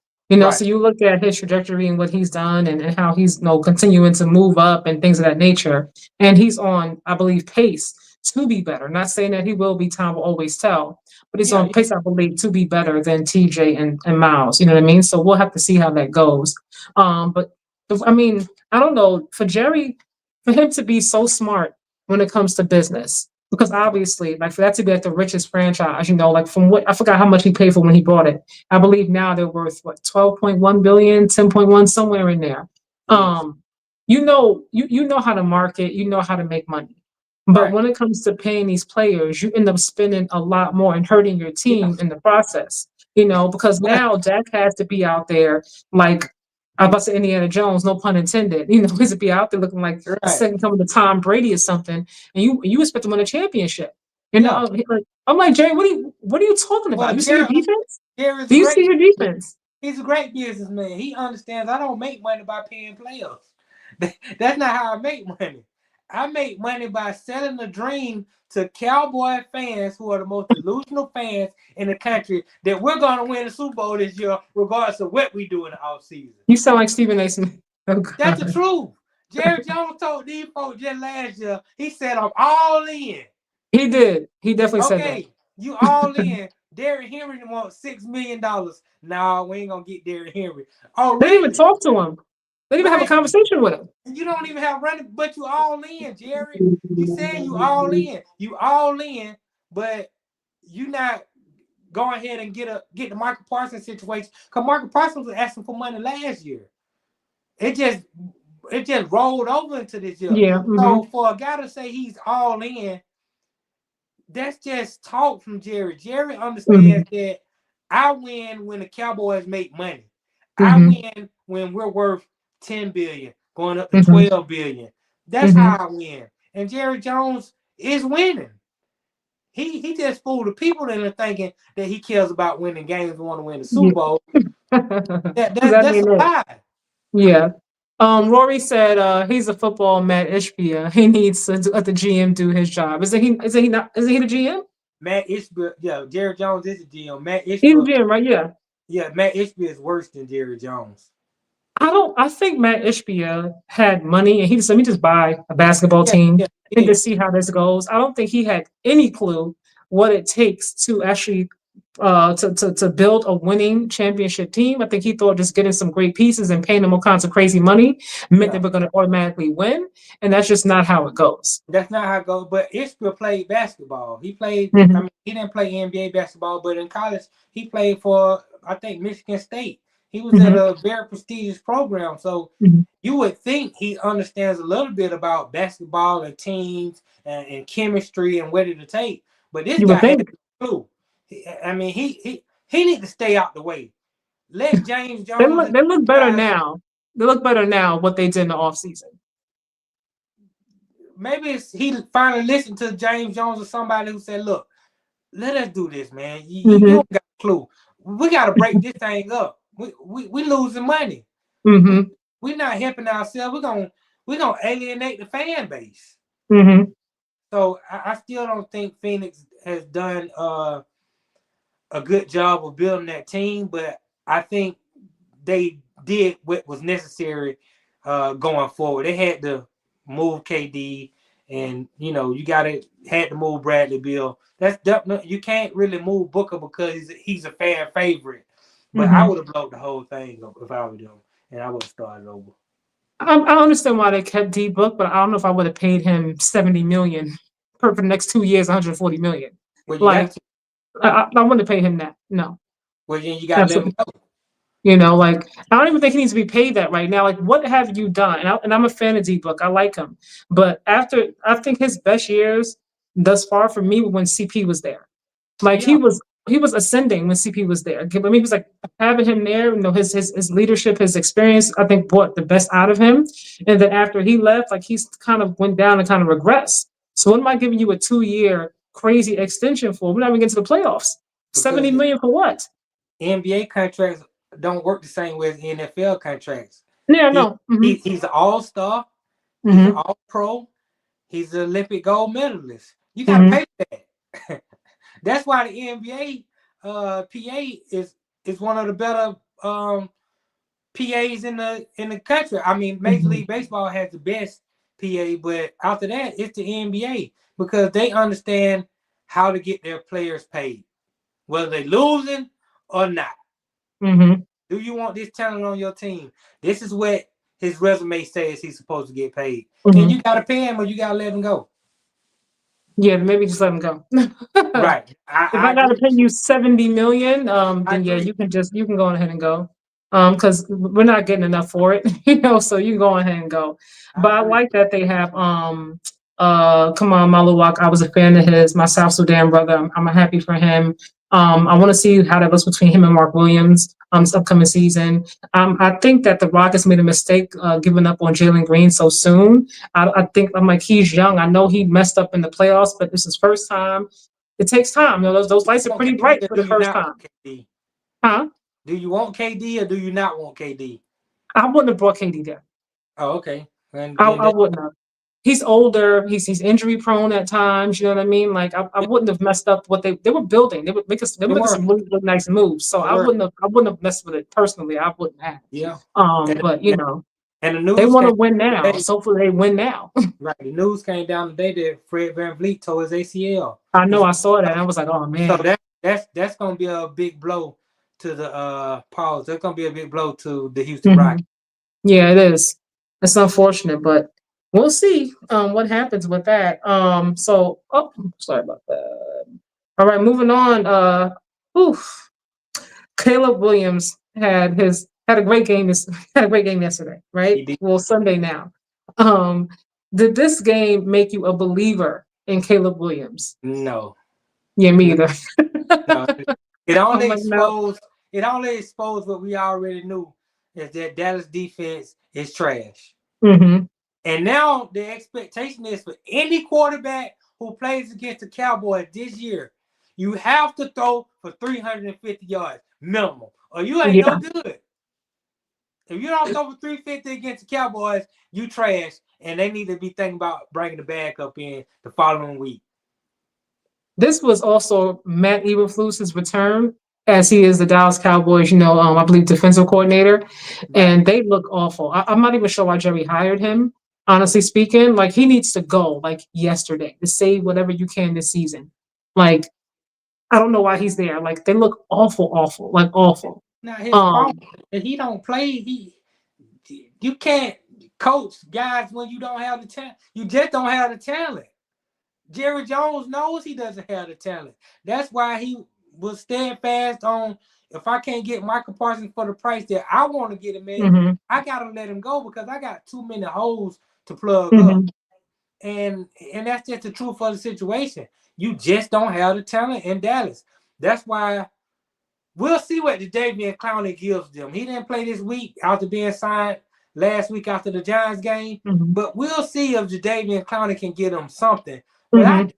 I seriously do. I still believe that he traded Michael Parsons and got like a bag of chips, so to speak. I don't like what he got from in return. I do not like it at all. D Max said Cowboys are dog shit. Oh my god. But back to Caleb. I think I want to see more from Caleb. I'm glad that he had a good game. I feel like he needed that for his own morale because Yes, obviously a lot of yes, expectations and a lot of eyes on him. He was the topic more than Cam Ward pretty much this offseason. You know, what's going to happen with Caleb this season? Having Ben Johnson effect, and well, he looked better than yeah. what he did last year. Jaden Daniels looks so much better. You know, all these different things. So I think for his own morale and for the sake of that team, look at them in the locker room afterwards. They were all hyped and excited about that first win, you know. And I was like, good for them. And I want to see, hopefully, it builds some more confidence within him because he was number one for a reason. You know, like he does have talent. He holds the ball so long for me. Sometimes tries to be superhero too much, you know, but that comes, I think, with time and maturity. Yeah, I mean, I don't believe in Caleb Williams. I don't believe At all? No? no, I don't believe he'll ever be good. But Ever? ever Wow. ever be good. Maybe like a backup quality guy, but Oh, wow. I, Okay. he does have the talent. He has the attributes. He has a really good Hmm. arm. He has good size. But I just think mentally, he's not the quarterback that I would have. And now reports are coming out that, and I just thought about you when this report came out because you always Oh, like, God. What was it? why now? Why? But the reports coming out that the Chicago Bears didn't do their due diligence when selecting Caleb Williams to be the first quarterback in the draft. They kind of already knew they were going to take him, so they Mhm. didn't work out Jane Daniels or any other Okay. quarterbacks. They didn't even make Caleb Williams go through the workouts that normally you would require a guy to go through. They just knew that they were going to take him, and they just took him because he was the hot topic, which is not how Mm, you're supposed to operate as yeah. an NFL franchise. And that's going to look bad on Ryan Poles because if the Chicago Bears don't have some sort of success this year, Ryan Poles might be gone. He might not be Hmm. making the decisions anymore. So I just think I have a lot of things to say against Caleb Williams that Hmm. might be inappropriate for this show, but Oh, I just gosh. don't. I just don't believe he's going to be a good quarterback in the NFL. Starting with the Um, fingernail polish and the pink phone and the purse. well, look, That like we said before on your channel, the athletes are different nowadays. You know, like this is a different, we're dealing with different athletes now, you know, like I think I saw Ryan Williams coming into the game with a teddy bear. I was like, is that teddy bear? Is he carrying a teddy bear? Like, yeah. what are we doing? I was like, is this for his in honor of his sister, his girlfriend, or something? Like, why is this man carrying a teddy bear? But this is a whole new world we live in, and this is the Right. whole other conversation. But they're just different now. Jared Yeah. McCain, who I love, by the way, they got the nail polish going. They got the nail polish endorsements. They're Just don't wearing play quarterback. skirts. You know, it's different. Yeah, the quarterback. It's just a quarterback position. It's too tough to play. But I do think in terms of like what we saw from Caleb in college versus now, I think he was doing a lot of the same things in college that he's doing now. If you ask me, like I don't College, think his game just completely changed so much. Just that he's in no. the NFL now and he can't get away with it. You Well, know, like that's the college difference. is different, and Hmm. he was able to get away with some things at USC, Yeah. but they were losing games, and he Hmm. was going up into the stands and he was crying on his mama's shoulders. There's And nothing wrong with that. We can all show yeah, vulnerability you can't be the quarterback. Just don't be the because he cried quarterback. with his mom. Yes. Don't know, man up. So okay, so because I get he's a man, right? I get that. And I don't know, the whole nail polishing is a different conversation. Right. But we all sometimes need comfort, even Right. as a man, you know, like After you, the game, it's you like, cry in Mom, the I had a car. bad game. Give me a Cry in hug. the No. car. Not in front of 60,000 people. Cry in the car. It's okay. Men cry, we all cry. I cry. No, I'm not gonna cry on your podcast. I'll wait. I wouldn't judge you if you know you something if emotion came over, just so you know. Okay. This is a judge-free zone. Okay. Sometimes the emotion just is too much. It just has to come out. It's like that. Right. I saw Wemby cry to his mom in the Olympics when they lost. I mean, I granted, get he that. didn't jump in the crowd because he's so Now, tall, you know, but if you lose he a cried. championship game, if you lose a championship game, a World Series, Olympic gold, the NBA Finals, and you emotional about it, whether you win or lose, you get Hmm. emotional and you cry. Total pass. Hmm. I get that, but not out the regular game. No. Maybe there was some other stuff going on behind the scenes that we didn't know, and it was just a whole lot in that moment. And it was like the icing on the cake, and it's like, Mom, just give me a hug. Come here. It's just too much. That could have been it, you know. Like, give me a hug. Give me a hug. You know, like it could have been one of those moments, you know. Like, I'm not gonna judge him for that. Right. I feel you. Can I tell you this story real quick? Go ahead. I was Bruce playing said the soft, Bears are just cursed. yeah. I was playing softball in college, right? And I Hmm. was good because I played baseball in high school. I thought I was gonna play for the Braves and all this kind of stuff. But anyway, I'm Hmm. playing. So I invited this girl to the softball game. I'm like, come watch me play. You know, I'm out here balling. I'm talking trash on the mess. Uh-huh. And I get out there. This softball, Hmm. I struck out 2 times and Hmm. we lost. I was so embarrassed. Yeah. Hmm. And after the game, I waited till everybody left, Hmm. you know, and then I went and you know, I ain't cry, but she was like, it's all right. It's cool. I enjoyed the game. You know, she comforted me in that moment of need, Oh, you know, so I get it, but just wait till everybody leave. oh man. She's like, it's okay. I had a great Right. time. Like Thanks it's for okay. inviting me. Right. I had fun. I enjoyed. Thank you for bringing me out. I was like, you don't know what the hell just happened. Good But thing she wasn't no sports fan. well, kudos to her though for not making you feel like shit more than you already did. Right. You Right. know, like, because there's no need to like to just make you feel even worse when you can already see that you're not feeling good about it. You know, like, man, Right. like you invited me to that, like that was awful. You know, like it's Yeah. like, Yeah. Yeah. That's what I expected. oh gosh, that would have been kind of brutal. I would have felt bad for you. Bruce said Caleb Cuticles Williams. Right. Oh my goodness. MJ, Bruce said, oh, hold on. MJ cried after winning in 1996 in the locker room. See, I was saying a man can only cry in the locker room. No, I'm saying even if he's on the court and he crying, but he won a championship or he Hmm. lost the championship, then I'm okay. You get a total pass because that means you really wanted it, and I can appreciate that in a big game, but Hmm. not a regular game that didn't mean championship or bust. Like, no, I Hmm. can't. No, don't be crying like that. I don't want to see that. Rory said Caleb has little run game and an awful O line. His tears and cuticles aren't the problem. Well, Chicago Bears over the last couple of years have been steadily improving that O line. The O line They has been have been doing, but the they've O been line trying to getting get better some every year. pieces around him. Right now, I gotta say, I gotta tell the truth. Oh He God. holds on to the ball too long, Okay. and when he runs,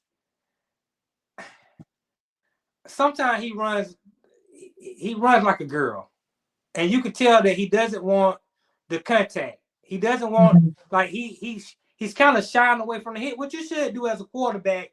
But considering his size, I just Mhm. think he could be a little bit tougher. But he has no toughness about him at all. And How many times was he sacked last season? I'll be running too. yeah, he was sacked a lot. But sometimes, like I said, you gotta get rid of the ball. Yeah. Throw it away. Get rid of it. Mhm. Aaron Rodgers had no problem just throwing it into the stands. Peyton Manning had no problem just throwing it into one of the coaches on the sideline. That's what they're there for. Oh man. Look, I'm gonna say he was sacked what 68 times. The only Yeah, he person was sacked a who got lot. sacked more, I think, was Russell Wilson. Yeah. But Russell Wilson has won a Super Bowl. Okay, so he's in a different Yeah. conversation. Been too. Russell Wilson had a um, Russell Wilson had a great run, man. I mean, people are looking at what he's done over the last 4 or 5 years, and they kind of mhm, knock him a little bit. But you have yeah, to remember the first 5 years. Russell hmm Wilson had a great run, hmm and at the like the end of the Chiefs. day, he's borderline Hall of Fame. I don't know Hmm if he's going to get You say in, but borderline? borderline. I mean, I don't know What? if he's going to get in, but he's He right there. is. He He might. is. He is. Russ will be in there. And Russ we trust always. He's one of God's favorites. He'll be in there. Don't you worry. He'll be in there with that gold jacket. Moving on. Oh man, I was shocked at this score. The Falcons was Oh, 0-30. that's pathetic. I was like, am I I don't. reading that right after my phone No, was messed up? no, that's correct. I don't think any other team this season is gonna get shut out. I think this is the only game in the NFL for this 2025 season that a team will not score a point. I'm still baffled by what happened. I was like, how did they manage not to even get a field goal? Like, what happened? The field goal, the kicker missed 2 field goals, and I told them folks. Oh, okay. So I I didn't watch told the them game. folks in Okay. Atlanta last week, Parker Romo is trash. Hmm There's a reason why he was on the streets. There's a reason why the Minnesota Vikings got rid of him just last year because he hmm was missing field goals left hmm and to the right. And hmm this game, now those field goals would have probably helped change the outcome of the game. But hmm Parker Romo was missing to the left and to the right. And the sad thing is, my brother and my cousins, they all got up early Sunday morning. They drove to Charlotte, North Carolina to go hmm watch their Falcons play the Carolina Panthers and to see them folks put up 0 points on the board. That's a wasted trip. That's wasted gas. In this economy, it's unacceptable.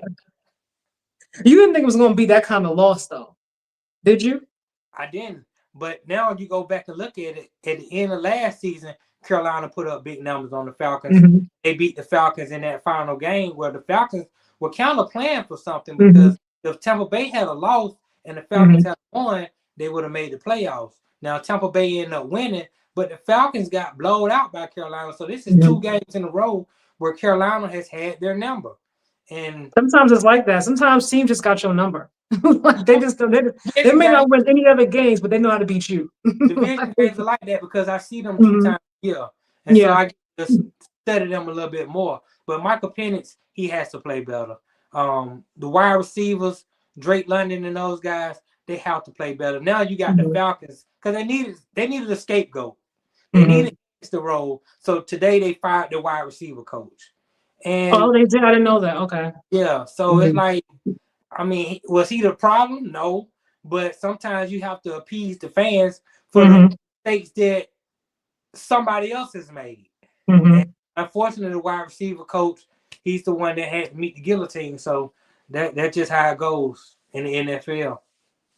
Yeah, it's crazy. I was like, I know for me, I know that they drafted Michael Penix. I know Captain Kirk is older, but he was also coming back from an injury at his Right. age.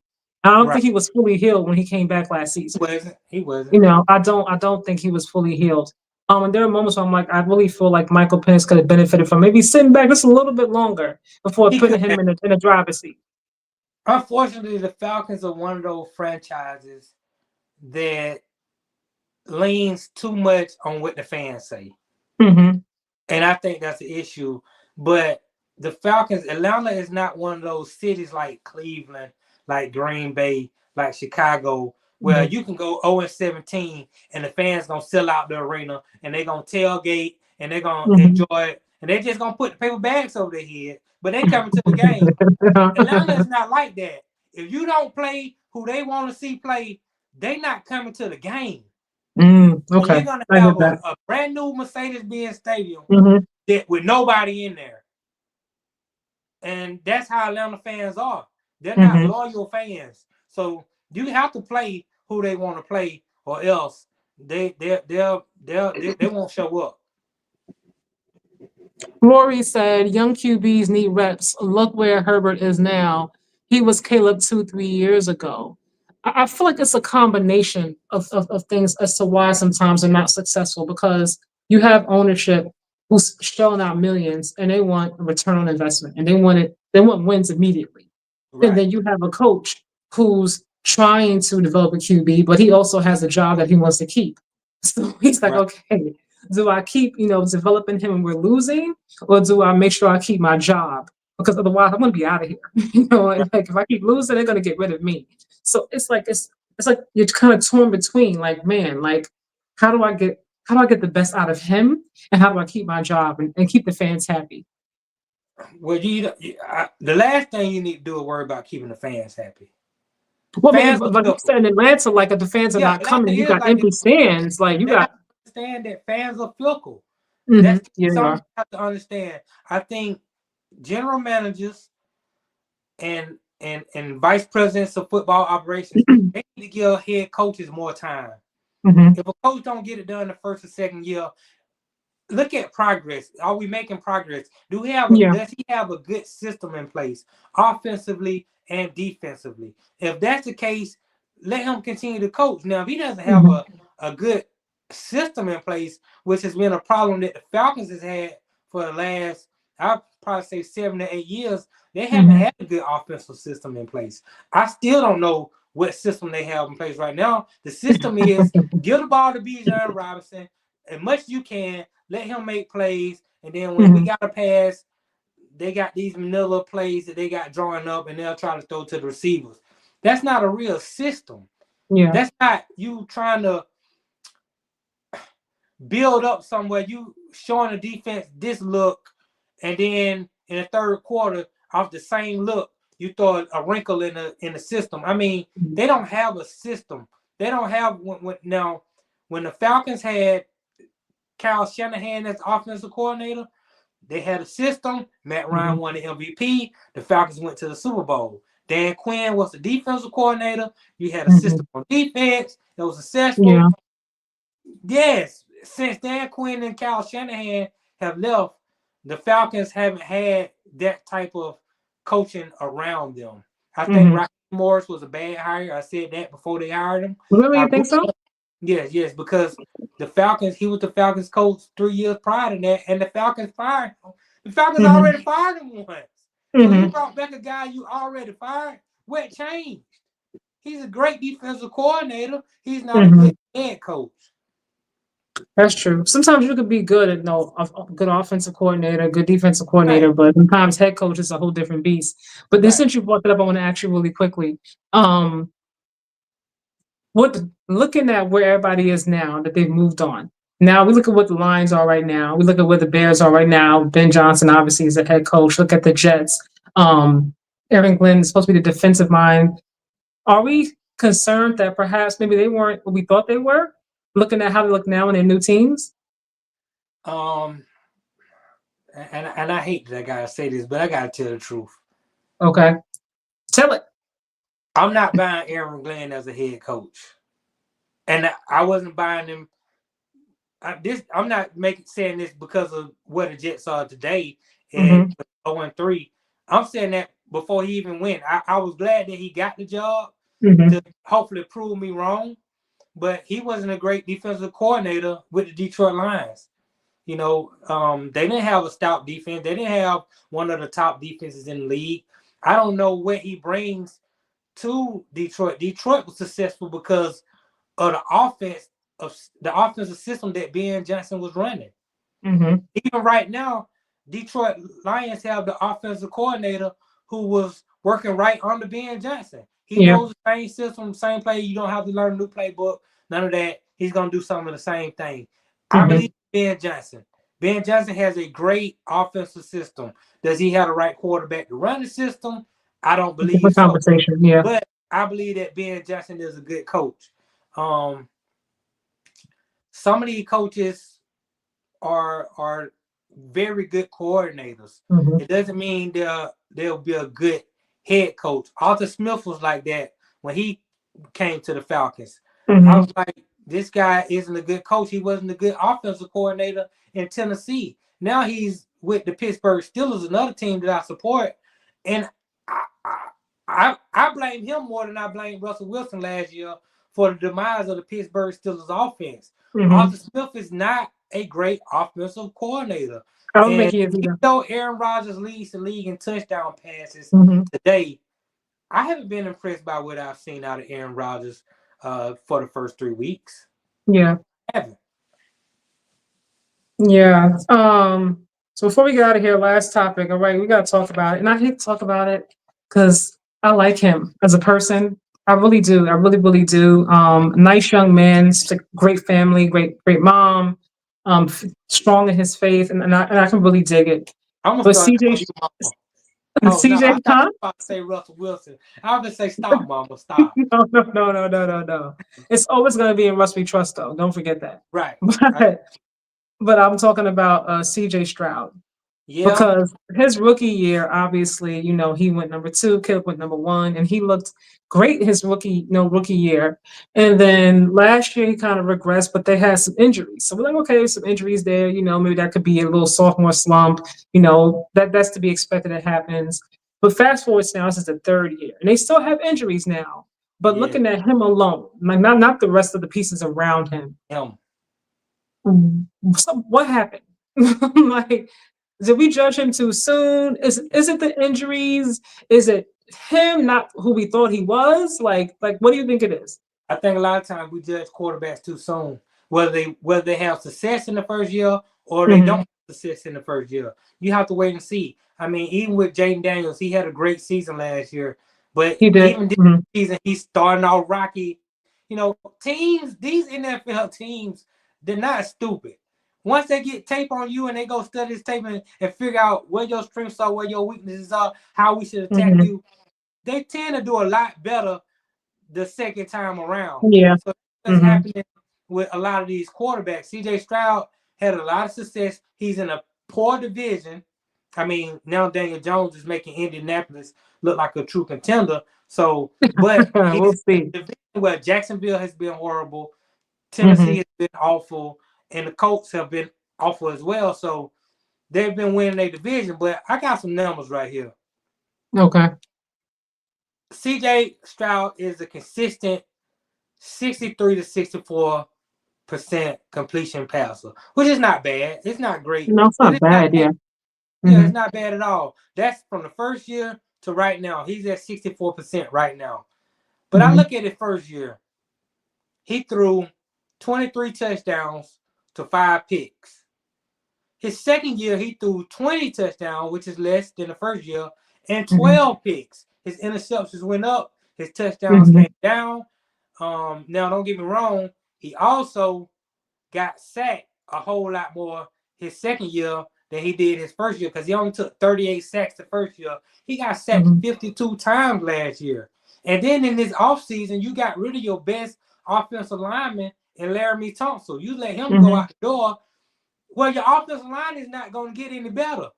Yeah. So now you look at what he's done earlier this season. They got a terrible start. Mm-hmm. He's thrown 2 touchdowns and 3 picks. Mm-hmm. He's on pace to throw more INTs than touchdowns this year, which means Yeah. he's getting progressively worse over the last couple seasons. And it's bad for him because he's going to be asking for a contract after this season.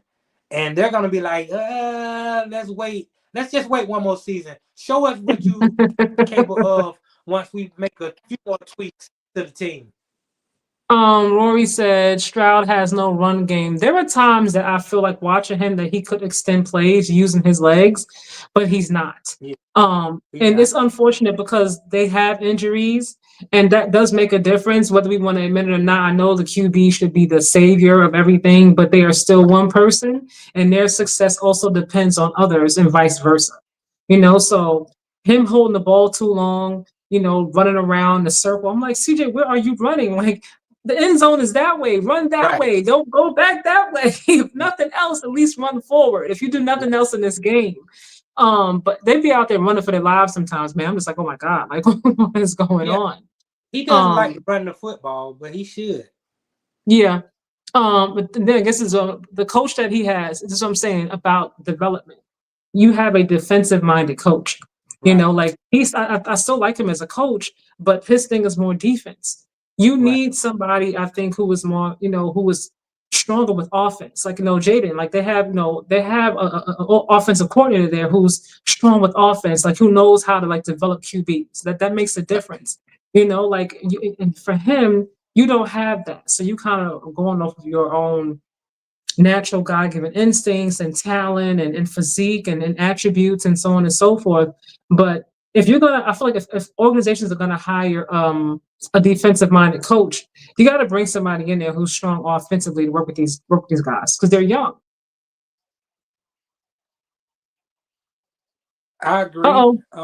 Oh, there you go. Okay, you froze for a second. Also, Go I ahead. saw that he, yeah, You froze again on me.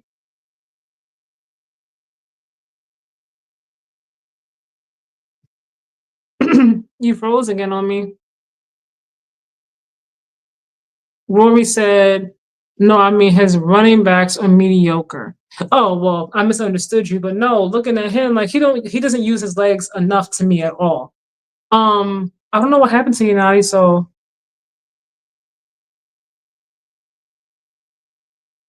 all right, I'm gonna let him try to figure out his Wi-Fi, you guys. But back to what you were saying, Rory. What game was that? It was not this past game, the game before. Who were they playing? I wrote it down. When they played the Bucks, that's who it was. There were times when there would be a gap that he could like run through to extend the play.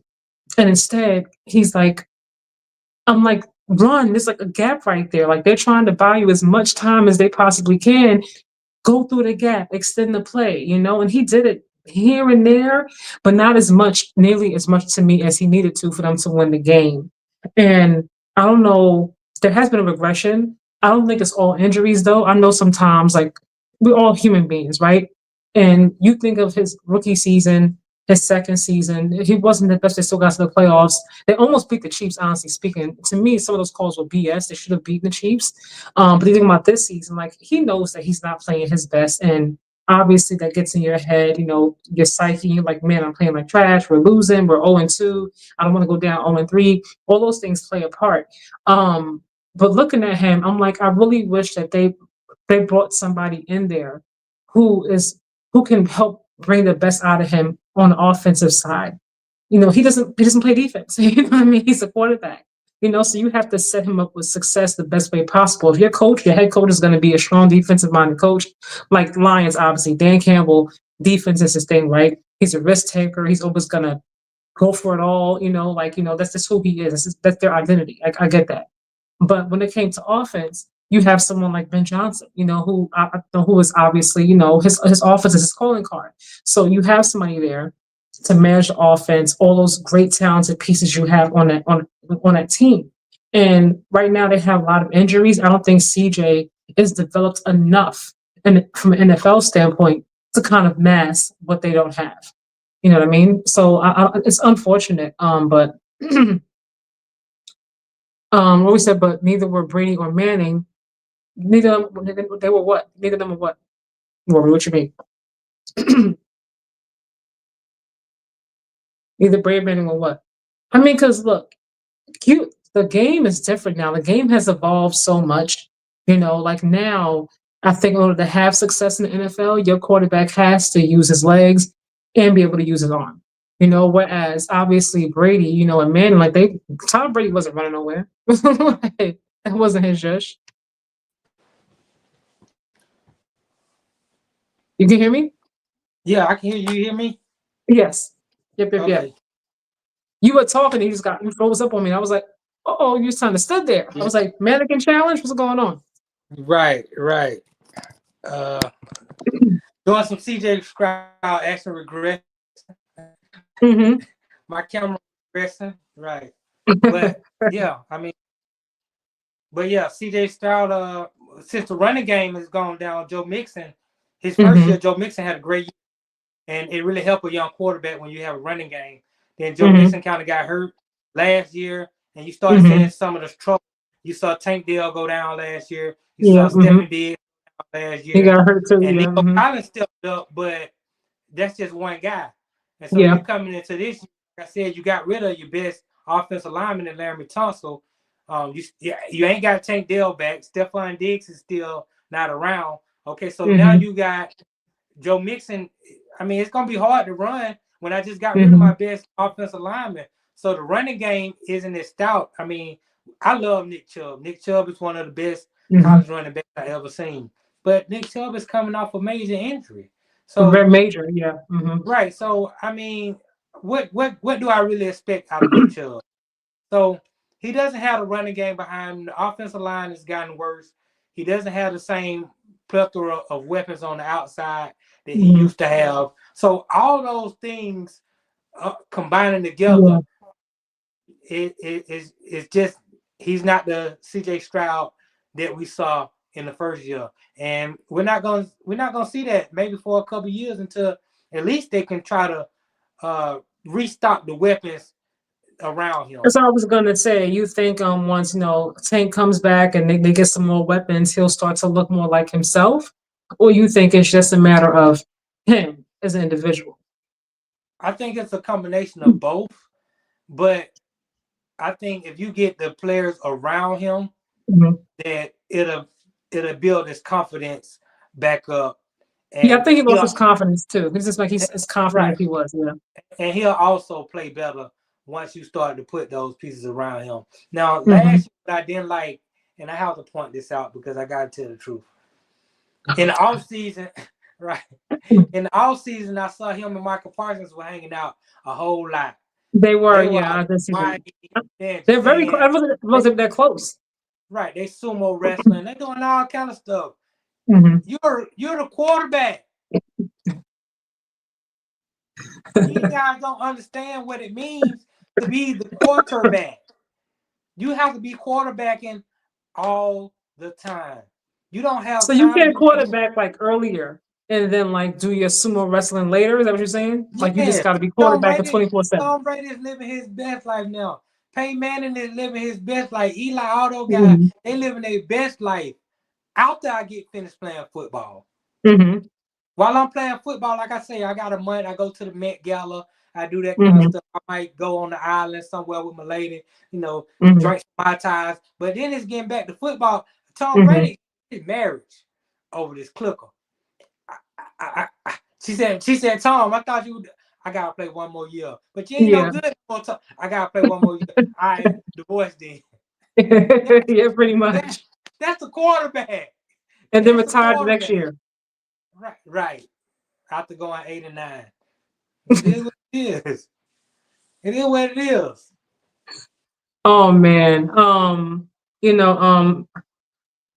like CJ Stroud. Look, like I was saying, I don't know if you heard me because you kind of went out.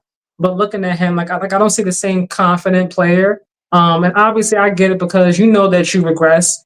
People are talking about, how you look before versus how you look now. Like as much as they say, oh, we don't pay attention to the naysayers, I'm just focused on my game. I don't really care about that. You hear it. Like you definitely hear the noise. And you hear your fans booing you because you're losing. Like those things get to you. I mean, they're only human beings, So I do hope that, once they get some more pieces in there or they bring a different offensive coordinator in there, he can start to begin to be more confident and play the way he can play. Because I know he does have talent, like he didn't go number 2 overall for no reason. Yeah. I mean, like you said, it's hard to not hear it when you got all this social media around you. You can't get away from it. But if you got your head in the film room on the clicker, you can kind of get away from some of that noise because I'm studying, and I'm going to practice and I'm working with my guys. Other than that, every time you got some downtime, you're gonna be on your phone, and your phone is gonna say CJ Stroud stinking it up right now. Yeah, That's gonna wane on your confidence. So I'm going to ask you before we get out of here. Last question: do you think that athletes should have a podcast? Should I say, while they're still playing in the NBA or the NFL? And if so, should it only be in the off season, not during the season? I'm gonna still want a line from Mace. Let your main thing be your main thing. Okay. So I look at the answer is no. I don't think the podcast helped Michael Parsons. It definitely didn't help him Mm-hmm. in the locker room in Dallas. Mm-hmm. Anything, it causes a split. Definitely when you go on your podcast and they ask you to give your top 10 quarterbacks and you You don't don't name, name your that's QB. a problem. You know, when Well, you he didn't talk want to about lie, like. uh you look at Paul George, fans don't want to know you got a podcast and then you out here you getting 3 points in the game or you hurt all the time. It just make Mm-hmm. it look like the optics aren't good. Yeah. You look at Travis Kelce. Travis Kelce is getting paid more from his podcast than he is playing football right now. Mm-hmm. Well, the truth of the matter is, Travis Kelce, you're a podcaster. Mm-hmm. You more of a podcaster than you are a tight end right now. So, I mean, you about to get married? Go live your best Mm-hmm. life, brother. I Yeah. know you probably doing this because Pat Mahomes probably asked you, man, just give me one more year. You know, we ain't Mm-hmm. got around this right now. I need you for one more year. All right, he's sucking it up and go give Pat Mahomes one more year, but Mm-hmm. he's not. His head ain't in the game, and you can tell by the way he's performing. His head ain't in the game. So no, I don't think players should have podcasts during the season when you're supposed to be. I mean, from a fan's perspective, you're supposed to be dedicating yourself to the game and getting wins for your franchise. I What you think think? I think it depends on the player. I don't see where Micah Parsons, like his game, was affected by the podcast. The way I look at it, we don't have to be just one dimensional. You know what I mean? We can be multidimensional. There's 24 hours in a day. Yeah, I don't know what time Micah Parsons get up, but let's say he gets up on a regular day, not a game day, but he gets up, I don't know, at 4 a.m. and he has his first workout or something. And then he goes to the gym and has his, he's lifting his weights or whatever have you. Then they have team practice. He could really be doing that podcast, let's say between 8 and 9 at night or something, after right. he's already gotten to the work, studied the film, had the practices, things of that nature, So as long as you are studying what you need to study and handling your business, I don't mind you doing a podcast as long as it's not overshadowing what you have, like your main job. If that makes sense. Because a lot of these athletes now, they want to have their own voice. Like they don't want the Stephen A. Smiths and the Skips speak for them anymore. Like they're past that. They got a You mic now. Everybody got a mic. They want to don't voice have their to have opinion a and tell podcast you to how have. they feel. You Say it don't have again. to have. You don't have to have a podcast to have your own voice because it's a million podcasts out here right now. You don't have to I'm talk to talking about from the actual athletes who were still playing. Like you right. You have don't like have the athletes who retired and stuff like that, right. but it's But different, from Micah Parsons. what I'm saying is you don't have to talk to Stephen A. Mm-hmm. Go talk to Steven Jackson. Mm-hmm. Go talk to Gilbert Arenas. Go Mm-hmm. talk to Mason Camp. You don't have to talk to the guys you don't want to talk to. No, I'm saying they want to do it on their own. They want to sit there with their guys and they want to control their own narrative and do it the way they want to do it now. That's like the time that Right. we're living in. Right. And that's gonna be a problem. It's gonna be a problem in the locker room, which you don't ever want the locker room to be fractured at Mm-hmm. all. And then it's gonna be a problem if you're not winning, because Mm-hmm. when Travis Kelce was winning and going to the Super Bowl and he Mm-hmm. had a podcast, it was all good. Nobody said Mm-hmm. anything. But if you're not winning, the optics just look bad from a fan The optics perspective. are, but I can get that. Mm-hmm. Like you say, okay, he can do all the practice, he can work out and do all this, and then maybe for an hour, 8 to 9, he doing a podcast. Well, Mm-hmm. why from 8 to 9 you're not studying no more film, or why from eight to Maybe he nine already studied the film. Yeah, Maybe he spent study 4 hours some more. earlier You can't studying. study enough if we're not winning. If we're not winning, you're not studying enough. If we're not winning and you banged up hurt, get that extra hour of sleep because you're healing while you sleep. I don't want you doing a podcast if we're not winning. It looks bad. It looks like you're not dedicated to winning the way I, the fan, Mm-hmm. the fanatic, wants Mm-hmm. you to be dedicated to it, especially considering you get paid X amount of dollars. And I know Mm-hmm. they Jerry Jones paid the salary. The truth of Mm-hmm. the matter is the fans pay your salary. Because if Mm-hmm. the fans ain't showing up to these games, paying for parking, Mm-hmm. paying for concessions, Concession paying stands. for Mm-hmm. merchandise, paying for those items that come on the commercial, they go out and Mm-hmm. buy those items. If they're not doing that, you're not getting the money that you're getting. So you're Mm-hmm. actually working for the fans at the end of Mm-hmm. the day. And so you need to acquiesce to some of the fans' demands sometimes, as fickle as they are. Mm-hmm. So if you're should so moving forward, should ownership, I don't know, put this in contracts, implement this in locker rooms, like there will be no podcast during the season. You can only do it in the off season. That's tough. Should they go that way? I mean, if all the owners don't do it, then none of the owners can do it because Mm-hmm. you're going to get in a situation where it's time for him to negotiate a contract, and this owner Mm-hmm. doesn't want you to do it, but I want to do it, and this owner over here says, I'm going to pay you the same money he going to pay you, and I'll let you Mm-hmm. do your podcast. Matter of fact, I'll give you the studio, and then Mm-hmm. you go that way. So unless all the owners try to do that, which that's going to have to be collectively bargained, Yeah. and that's that's something that the athletes gonna have to fight for if they Mm-hmm. decide to go down that road. So I don't see that happening. I mean, there's individual performance, obviously, and then there's team performance. I could be doing my part, but this is the team. Like we're not out here playing golf. So if I'm out here sacking my little ass off, I'm out here putting up, I don't know, 3, 4 touchdowns, so on and so forth. Like I can do my podcast. I'm doing my job. Like your job is to pass rush. Your job is to block. Like whatever your job is to freaking kick and you're missing your field goals. Don't put that on me because you missed a game winning field goal, my podcast. Like, I did Yeah. my job. You missed your kick. That's on you, not me. But now I Why gotta should go I on have my to suffer my podcast. podcast because you missed your kick?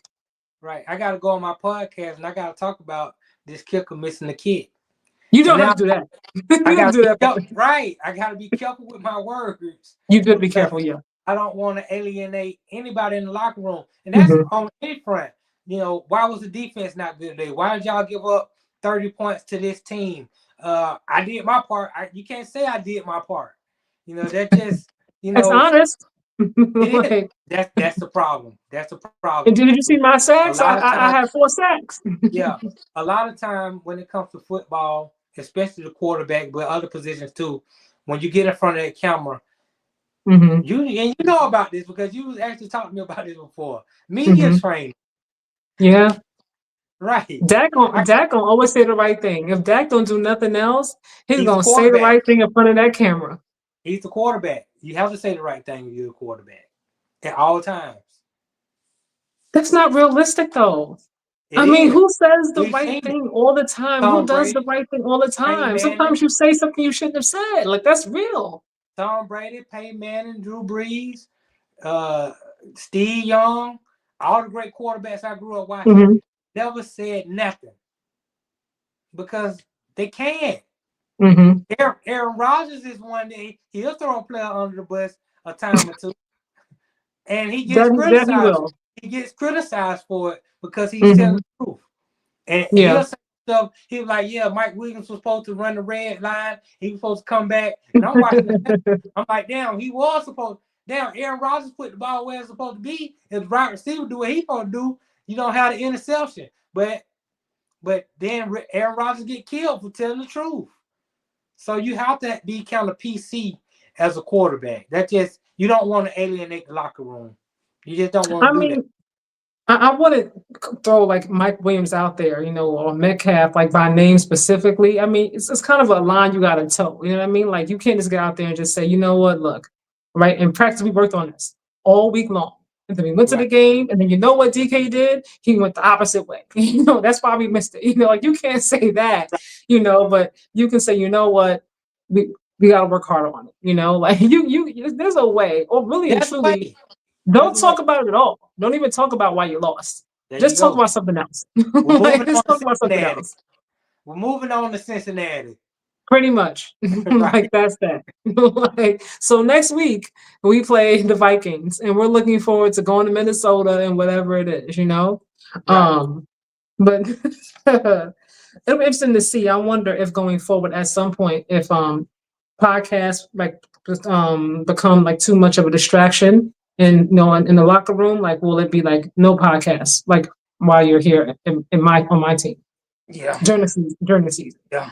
That'll be interesting. We'll see. But I doubt it. Or should QBs be the only one that shouldn't have a podcast? But let's say wide receivers can. No, nobody. Everybody should Football, just be studying film. If you have any yeah. time at all, Football is you the should be ultimate. studying film. football is the ultimate team game. Mm-hmm. Every piece, no piece moves alone. True. And so as a great wide receiver, it's good to know what the running back is doing. It's good to know what the quarterback is Mm-hmm. seeing.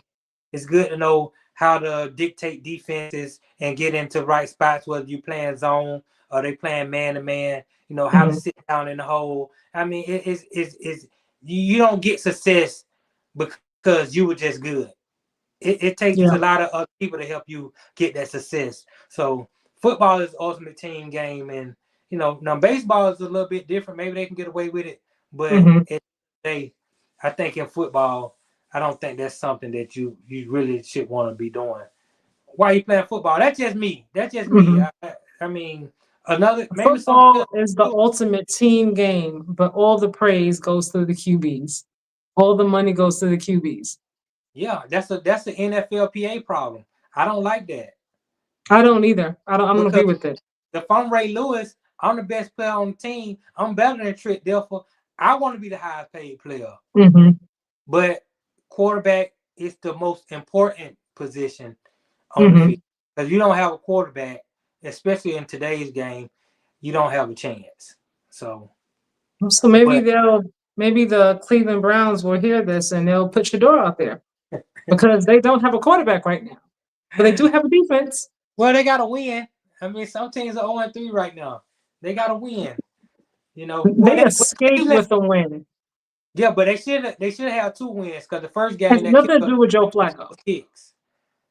Joe Wait, Flacco threw for those balloons? yeah, those blown.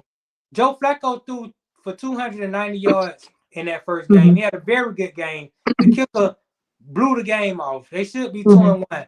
But with Cleveland, their defense is so good. It's very You good, just yeah. need your quarterback not to turn the ball over. And Hmm. if he's not turn the ball over, you're gonna have a chance to be in every football game, regardless of how good the other team is supposed to be. So until they get those other two quarterbacks developed, they just need Joe Flacco not to turn the ball over. And so far, Hmm. I mean, he's not turning it over a whole lot. He's keeping them in the game, and they've been in two games. They got blowed out by the Ravens, but other than that, they've been in Hmm. the game. They should be 2-1. So I mean, Joe Flacco bought himself some time with this win this week. Like I said, I was hoping they put Gabriel in because I mean I just think he's a little bit more mobile than Joe Flacco. I know you hate it, but he's the backup. I can't get to Shador until I get through Gabriel. I need Gabriel to come in first, stank it up, and then they say, okay, let's go to Shador. But I cannot get to Shador until I go through Gabriel first. There's a pecking order, and I gotta respect that. He earned it. He earned it. Peck and order Schmorter, okay? Like you got Shador there, play my guy. That's it. Like let him have a chance. And if he's not the one, then you know what? Send him someplace else because right now, okay, Saints could use somebody because they're Yeah, looking too hot over there. yeah, yeah. They're not. I mean, I think New Orleans would have been a great place for them to go, but unfortunately, they took Tyler Shug, and they didn't. They didn't. They had opportunities to take Shador. They They did, passed yeah. on. Right. So, and then three teams that he turned down. I don't know who this mystery third team is, but his Yeah, I'm like, father. what team? Hmm. Yeah, his father came out earlier on the interview he had with Mary Kay Hmm. Cabot and says we actually turned down three teams. So they tried to Hmm. dictate where he wanted to go. They played the hand wrong. It backfired. He's in Hmm. Cleveland, which is a good place to be as well because nobody believes Joe Flacco is going to last the whole season. Yeah, I And mean, well, so, even if he did, like we know he's not going to be the future. I yeah, mean, yeah, given his but age, like, I mean, come on. but chances are, I just don't think physically he's gonna be able to make it out the whole Hmm. season. And then that brings up Dylan Gabriel. Now it's about, do you believe Dylan Gabriel is good enough to be a franchise quarterback? And if you don't believe Dylan Gabriel is good enough to be a franchise quarterback, then you should be happy because that means Shador is gonna get some playing time. Now, if you Do you think believe, he is? Do you think he's good enough to be their franchise QB, Dylan?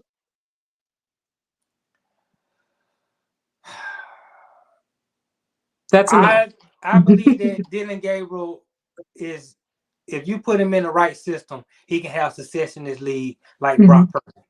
Like Brock Purdy. If Kevin Stefanski has a good system, which I believe he does.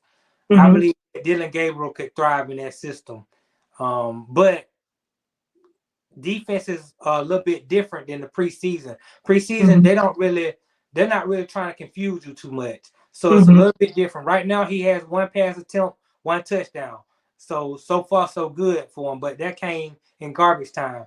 So again, he's gonna get an opportunity. If he doesn't look the part, they're gonna put Shador in the game, and it's gonna be up to him at that time to be ready to go. You just got to be ready when your number called. And so I just hope that he stays ready so he don't have to get ready.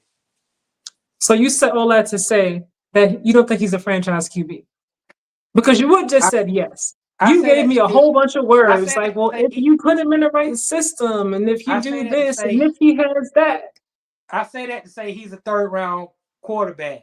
So I just can't sit here and say I believe he's a franchise Mhm. quarterback because you usually don't take franchise quarterbacks in the third round. I could say the Mhm. same thing about Shador, but I Mhm. won't say the same thing about Shador because I like Shador. Mhm. So I believe that Shador is made of the right stuff to be a Mhm. franchise quarterback, but I'm biased in that situation. And a lot Mhm. of times when I talk about sports, I like to be as objective as possible. Mhm. I get that. Dylan Gabriel looked the part. He looked really good in the preseason. He earned the right to be the backup quarterback. I'm not rooting against Dylan Gabriel. I'm just Mhm. rooting for Shador. Mhm. Very political response. Right. For Quarterback. me, but for me though, and this is not because I like Shador. When I look at Dylan Gabriel's size, I look at interactions with the team. I don't get leader from him. And for me, when you're the franchise QB, you're the starting QB, there has to be a strong leadership quality that I think comes Right. from you to lead a locker room of grown ass men. Well, that's the They thing have to I be, do like you know. about this. That's the thing I do like about Dylan. In the preseason, and I watched very closely. Like I always saw him talking to the players. I saw him standing by Joe Flacco, talking to Flacco. He was always encouraging the wide receivers. He acts like he is the quarterback, the next coming quarterback. He already acts the part. Now I don't see that from him. you can say size and all those things, Hmm. and I always tell Sam, can you win games or can you not? Brock Hmm. Purdy is small. Russell Wilson is small. Drew Brees was small. Um, Kyler Murray is small, and I'm not a big fan of Kyler Murray right now. Kyler Murray He's strong. small. Bryce Young is Hmm. short. You got short quarterbacks, Well, we can't but bring you Bryce got Young in this tall, but conversation you because got Bryce Young is tall quarter, struggling. right? You Hmm. got tall quarterbacks who are. We just talked about Anthony Richardson. He got all the Hmm. size that you want. Um, Yeah. we, Sam Donald just now getting right. Baker Hmm. Mayfield on the small side. He's Hmm. playing well. So at the end of the day, can you get the job done or can you not get the job done? I don't look at the size of a quarterback to determine whether or not he can play. That's not the only thing I'm talking about, like just only size and only leadership. But also, Baker Mayfield is a dog. You know what I mean? Like his mentality, like, and But maybe you know, because he's been through so much, that could right? also be a part of it. But some people, I think, just have dog in them, and Yeah, some he's a just don't. dog. He's Like he's a dog. And I haven't seen dog from Dylan yet. Not saying he doesn't have it. Maybe he does right, somewhere in it. right, He might have a dog. I don't know what kind it is, but it's right, not giving pit bull. It's not. It's giving maybe right, golden retriever a little bit. right. So when I He look might at be a kid. him compared to, huh, He might be a killer. Very silent, Akita, but dangerous fight. Right. when I'm looking at him and Shador, like I said, size, leadership. Shador is very, very tough mentally. And to me, that's also something that's really, really important, especially in this league. I think people kind of just throw it away, but being mentally tough and being Right. able to like stand your ground is Right. really is important, and it's It is very important. important trait to have in when you're the starting, when you're the face of Right. a franchise. Also, are they going to pay their tickets to come see you? Do Yes, they want to buy Cleveland your fans gonna. jersey? Cleveland can You be know, 0-16 with no quarterback. They're gonna sell out the house. That's the dog pound. Cleveland no, is the only I'm saying franchise. in general when I'm looking at a starting QB or when I'm thinking about one for a franchise, not Yeah, just specific to the Browns, but like in general. You know what I mean? that's, Like, go ahead. but it depends on where you are. If Shador was in Atlanta, he'll be starting. Mm-hmm. Over Michael Penix right now because Mm-hmm. Atlanta fans want to see Shador. The Mm-hmm. Deion's son. Deion is a legend in Atlanta. Mm-hmm. Shador is starting in Atlanta. Oh, we ain't coming to the game. In Mm-hmm. Cleveland, we don't care who's starting. We come to the game regardless. So it Mm-hmm. doesn't matter as much in Cleveland. And I hate to have to do this because you're making me have to defend Dylan Gabriel. But I think Dylan Gabriel is mentally tough as well.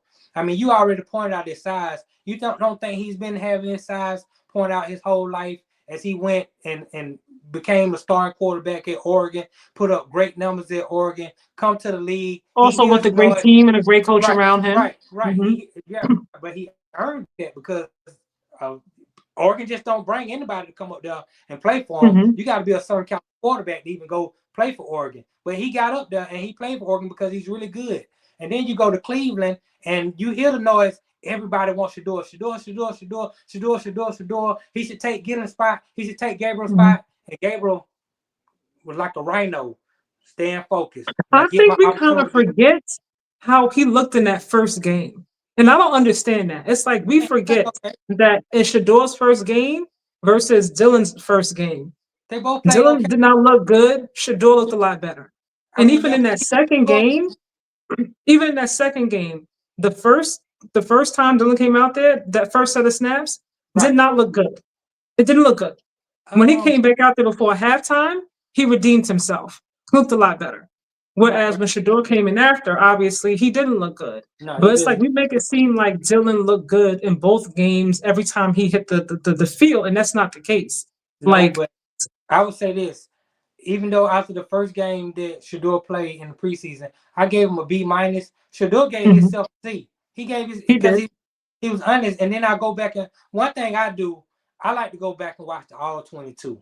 I watch Hmm. the all 22 film so I can see exactly what I need to see and Hmm. evaluate quarterbacks. And then I'll listen to somebody like a Kurt Warner or a Chase Hmm. Daniel also break down all 22 just so I Hmm. can make sure that I'm on the same page with what I'm seeing and what these professional quarterbacks are seeing. Hmm. Um, Shador didn't play well in the preseason. Dylan Gabriel played a little bit better than he did, and he earned his spot. In that first game that Dylan Gabriel played, which was preseason game number 2, he didn't look awful. He didn't look great either. I probably would have gave him a C minus. Shador wasn't. I would have gave Shador a C plus. I would have gave Dylan Gabriel a C minus. Shador looked a little bit better than he did, but he looked it better. But then when it came down to that third preseason game, it was night and day.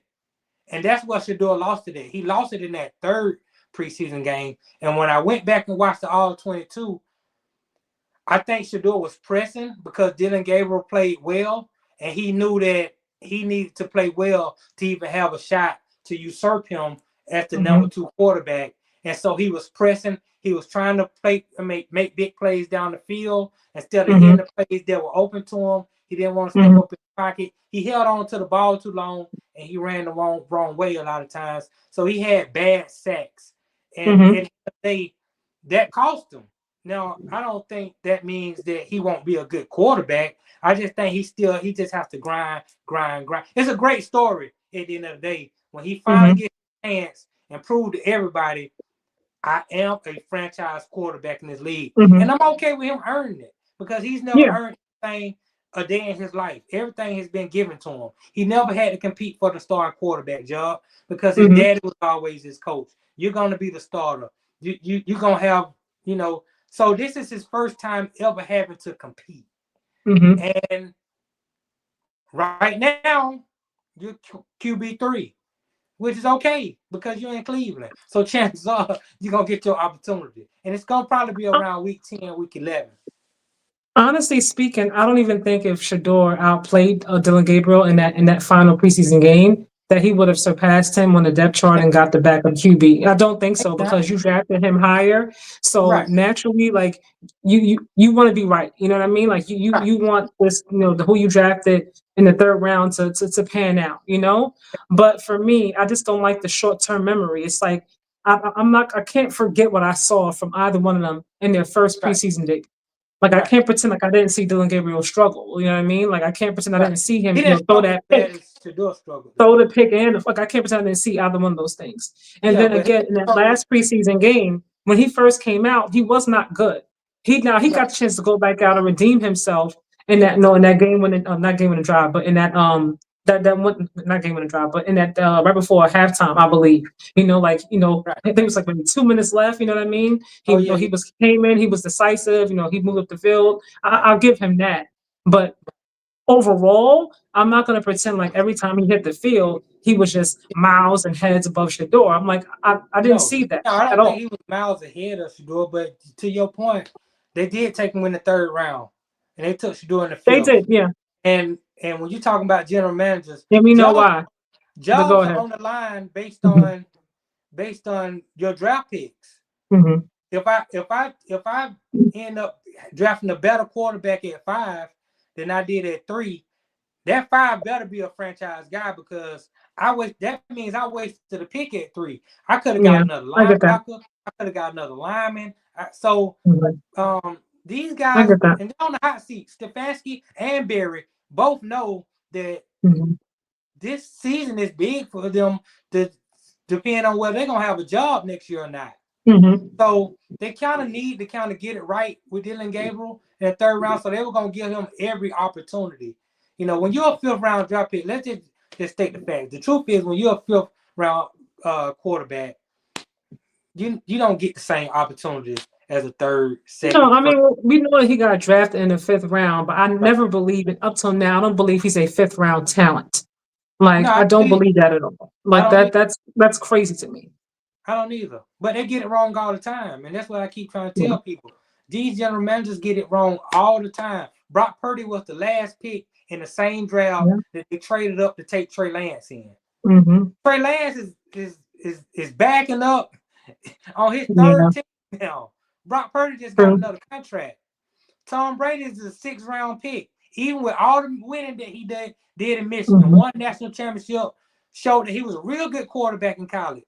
Hmm. 6th round. He comes in and he takes over Drew Bledsoe. You saw Russell Wilson come out of Wisconsin. Hmm. Seattle paid a quarterback, Matt Flynn, big money. Pete Carroll looked at it and said, "No, this guy is better than him. Hmm. Let's get rid of Matt Flynn and put Russell Wilson in." But he wasn't a highly touted quarterback. So they get it wrong all the time because they take guys like Jamarcus Russell, number one, Hmm. who can't play dead in a horror movie. You take guys like Ryan Leaf at number 2, can't play football. I mean, it's so many. Tim Couch. I mean, I can just keep going on the list of guys that they took because he had a strong arm, or he had a tall stature, or he was this and that, but he didn't Hmm. have the intangibles. And they don't do draft grades off your intangibles. They do draft grades off the things that they see. Because every NFL coach believes he's such a great coach. He can coach you to greatness. Same thing with Anthony Richardson. They saw all his attributes and they were like, "Oh, Yeah. we finna turn him into the greatest quarterback that ever played. He's a bigger, stronger, faster Lamar Jackson, but he don't have the work ethic and the heart that Lamar And that Jackson." that goes with it too. You got to have the work ethic, the Right. drive, the heart, because you can have all the physical attributes, but mentally, emotionally, spiritually, how bad do you want it? It always comes down to that on some level. Correct. So I believe in Shador. I believe he's going to be a franchise quarterback at some point within the next 2 or 3 years. It's going to take some time because he does need development. He does need to learn what it takes to be a professional quarterback because he doesn't have the attributes that some of the high picks have, but he has all the things a lot of those guys don't have. And I just think once he gets his opportunity, he has to seize that moment. He has And to play great because they're not my going to thing give is, him the leeway that they would give a 1st round pick. As a 5th rounder, he's not going to get the same amount of rope that they would give somebody who drafted in the 1st round. and I get that, but right now he's not taking any kind of reps, not doing anything. So I No, get you're that he can study punishment. film and he can do those things, but at some point, if you're going to throw him out there on the actual field in a real live NFL game, and Right. he hasn't really had any reps, No. and it's been Joe Flacco and Dylan, then Right. how well do you expect him to perform when he hasn't really That practiced? that's the thing about third-string quarterbacks don't get any reps. That goes for all third-string quarterbacks in the NFL. The second-string quarterback only gets a handful of reps. The starting quarterback, once the season starts, the starting quarterback is getting just about 90 to 95% of the reps. Now, if it comes to a time where Shador has to play, unless it's a game where, let's say, Flacco gets hurt and Gabriel gets hurt and you have to throw him in there, that's the only time he'll come in with no reps. But if they know a week coming into the game that Shador is going to be our starting quarterback this week, he'll get all the reps with the first team. So yeah, but for 1 week though, when he's been but sitting at a around for third how string many quarterback, months? at a third string quarterback, you're not going to get any reps. They just don't No, have any reps. I understand like the way the protocol works, but at the same time, you got to be realistic. If I've been Right, sitting on my behind for the past, I don't know, four or five right. months, and I get 1 week of preparation compared to Yeah, these guys who have had yeah, months and months of preparation. I've been here yeah, studying my film and things of that nature. You can do all that part. I get that. You can work yeah. out with your own QB coach if you want to hire one. I get that part too. But if you're going to throw him in there with 1 week of preparation, and then obviously if he doesn't look the way we all want him to look, Oh, yeah. what do we expect him to look like? It's, Tom it, Brady out there after the week of yes. practice? It's not It, realistic. it is realistic because it's very important because it happened plenty of times before. It's very important that Shador stays in his playbook. That's the most important thing. You got to know, stay in your playbook and make sure that you're watching the game. Make sure you're talking to Flacco. When y'all go to practice on Wednesday, Thursday, Friday. Watching and talk is not the same thing as No, actually playing. but if you're in the film room, you have to be watching the film. You got to know what you're looking at because Tom Brady was in that situation. Tony Romo was in that situation. Brock Purdy was in that situation. It's happened too many times for it to be an excuse not to happen. You just have to make sure that when it happens, you're as prepared as possible. And the only way to be prepared as possible is to know your playbook in and out, like the back of your hand. Make sure that when y'all go in the quarterback room and y'all watching film, that you're taking notes, that you're listening to the guys tell you how to break down film, and you're breaking So you down don't film. think actual real life experience has anything to do with it? It's just study the playbook and you can get Yes, I over with just I do. that? But what I'm saying is, if you have all those things taken care of, and you know that you're going to be playing that week, so you're going to get all the reps with the first team that week, it's up to the coach now to put you in position to succeed by Mhm, only calling the plays that you're really comfortable at. And you're going to talk to them. I really like this play. I really like this play. I really like mhm. this play. Okay, we're only going to call the plays that you're real comfortable with doing. We're going to make sure that we have some sort of balance with the running game. But with the plays that we're giving you, and the opportunity that you have to seize the moment. You have to, because there's been other quarterbacks in the history of this game that have come in under the same pretenses that you've coming in on, who have succeeded and got second contracts. So the biggest thing is to be prepared. Be as prepared as you possibly can. That means you have to study, take mental reps, listen, talk to Flacco, talk to your quarterback coach, just just soak in information. He's supposed to be soaking everything in right now because, like I said, Tony Romo did it, Brock Purdy did it, Tom Brady did it, and there have been other quarterbacks who had success in this league who had that same trajectory, that same route, and they're I starting think quarterbacks now. in terms of where we are today, I mean, I think Brock Purdy's a more relevant example. And it's a different game from when Tom Brady was obviously coming off, and got in the game compared to where it is now. Like Yeah, the game it's is just easier different, now. The game huh? is easier now. When Tom Brady did it, you could still kill the quarterback. You You can't think kill you the think it's you quarterback. think it's easier now than what it was then? Yes, that's why a lot of these quarterbacks in the league, they're running these Miller offenses, they're running these college plays. Mhm, It wasn't the same way when Tom Brady was coming up. mhm, Because again, you could destroy the quarterback. You mhm, can't destroy the quarterback now. So the game is really, I'm not saying that the quarterback position is easy, but it's mhm, easier now than when Tom Brady was coming up.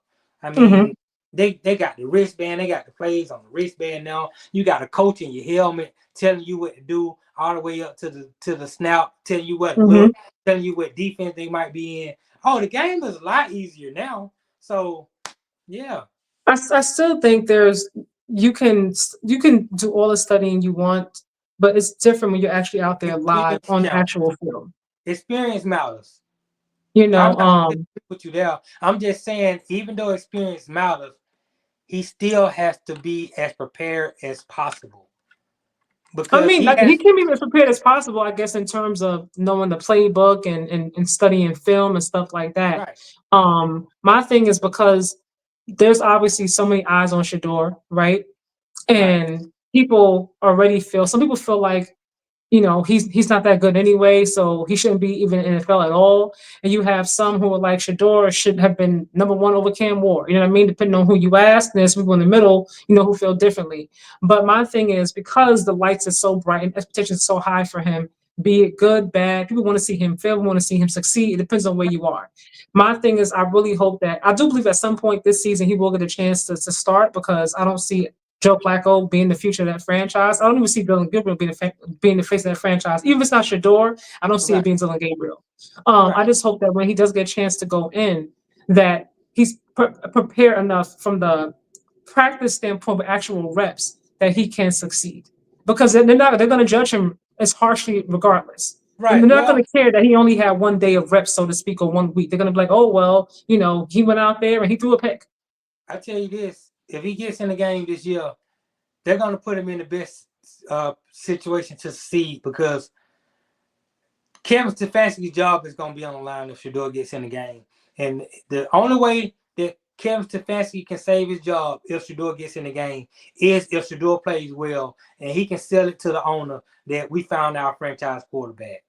If Flacco doesn't, it fails, Gabriel fails, and Shador fails, they're going to clean house. Everybody's gone. Everybody getting fired. The general manager getting fired. The head coach getting fired. And that's just going to be the way it is. They're going to put a whole new staff in. So, Mhm. um, for and Kevin Stefanski is a really good coach. His resume speaks for itself. He's won Coach of the Year. He's got in Cleveland. Cleveland is a franchise that had not been to the playoffs for like 25 years before he got Mhm. Baker Mayfield to take them to the playoffs, and they won a playoff game against Pittsburgh. Maybe they should Pittsburgh, have kept Baker. You and see how he then looks now in and then Tampa, right? well, they had, but Deshaun Watson became available, and they thought they were getting right. Yeah, So we know how that hindsight went. 2020, but Yeah. everybody and their mama thought the Deshaun Watson move was a great move. It just turns out that the Deshaun Watson move wasn't a great move, and then he took Flacco, and Flacco got him to the playoffs. Hmm. Only reason why they let Flacco go is because Deshaun Watson got back healthy. Yeah. So Deshaun Watson has been really the reason why they haven't had their quarterback situation situated over the last 5 years. But with Flacco and Baker Mayfield, Stefanski not only won Coach of the Year, but he's got Cleveland Browns to the playoffs twice. I mean, understanding the history of Cleveland and the Browns, Hmm. that's an amazing feat. And it's all I don't. because Kevin Stefanski is a great offensive mind. And I mean, he's a smart guy, went to Penn, got a Ivy League education. He really knows X's and O's. He really does. It's just unfortunate he didn't get Deshaun Watson to where he wanted Deshaun Watson to be. And Deshaun Watson stayed hurt, and he's mentally not where he needs to be. But Yeah, man. Yeah. I don't. I know that he's a good coach. I just don't. I don't trust him when it comes to Shador. I well, don't think that nobody he. trusts. I If don't you think like that he Shador, wanted Shador at all. And he honestly, I feel like even if Shador outplayed Dylan, I don't think that he still would have given him the backup position. But he's a fifth round. say it again. He's a fifth round pick. He wasn't gonna give Shador Dylan gave a better option, better chance than Dylan Gabriel. That's what I'm saying, and that's what I'm saying. So, is this more about your ego or about who's better for the job? Because if Shador came out Yeah, there and he, based on what you saw in practice leading up to preseason and then in the preseason games, if all that said he's better than Dylan, then you should put him out there. Forget the fact that he's third or fourth round, yeah. because if you're there to win games and this person is better, He's there to then that's win. then that's what it is. You know what I He, mean? I he mean, I want doesn't. to be wrong, but He he's doesn't better. believe Shador is better. That's all. No, I said if he did. You know what I mean? I don't, like I But said, I'm saying he doesn't. He doesn't I believe Shador. don't, I don't think he wants Shador. I don't think honestly there's anything that Shador could do personally to get that starting job. I don't think so. I think Shador he could start in 2 games this season and he could play great. But I don't think Oh no, that he plays even if great. he did, he would If still, he go plays ahead. great, he's gonna keep the job. I Quarterbacks, don't I don't think so.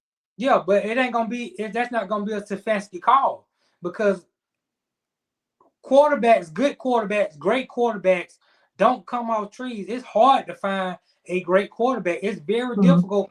Ask Miami. Ask the Miami Dolphins. How many picks do they have in this upcoming draft? Browns, was it 7, They 10? have How many picks they got yeah, altogether? but they have two in the first round. Yeah, I know they So have a lot of picks. What I'm saying though, they have a lot right, of picks, so they and right. there's a lot of talent also coming out of this draft, so If they they have a don't chance to kind of redo it. if they don't find a quarterback, if their quarterback of the future is not on the roster right now, they're gonna go into the draft. They're gonna draft a quarterback. Yeah, I But would imagine so. Yeah. but Stefanski won't be drafting that quarterback. That'll be up to the new head coach and the new general manager. I don't think Stefanski wanted Shador. I don't think he did initially. I think that was a general manager pick. And Mhm. and don't get me wrong, the general manager didn't make the pick by himself. Stefanski was in the room and he agreed with it, but it Mhm. wasn't like Stefanski was beating down the door like we got to get Shador, we got to get Yeah. Shador. He got talked into taking Shador, Mhm. but since he has him, if he didn't want him, they would have let him go. They want him. They kept him on the roster. They could have I let him go. mean, They could have sent I him mean, well, somewhere you easily. can. He's a piece that you can move later on. You know what I mean? So. You can't. Only way you can move him if he proves to somebody that he's Mhm. somebody. And a lot of teams passed up on him all the way into the fifth round. So Yeah, I mean, well, let's not even go there because to me, that's not about Shador not having talent. There's a lot more to that, in my personal opinion. there's a For lot. being honest, There's a lot more to it. But and I understand because Shador. He, fifth round is crazy. yeah, but Shador wants to be himself, and I like that. I go be yourself. But this one thing I understand about being true to yourself. Sometimes you gotta take the hard road when you want to be to yourself. You don't want to adapt to where a starting NFL quarterback is, how you behave, how you move, how you talk to people, how you show up. You want to be Shador. You want to be Deion's son. Unfortunately, that's going to rub a lot of people the wrong way in the NFL I don't because agree with that. I don't think that being who his dad is, that he thought that he could go into a franchise and just run it the way that he felt like he could want to run it. Like even looking at how Dion runs his football team with the way they have to dress on the campus and be in class and online or whatever have you. I don't see him not preparing his son for the actual business of it.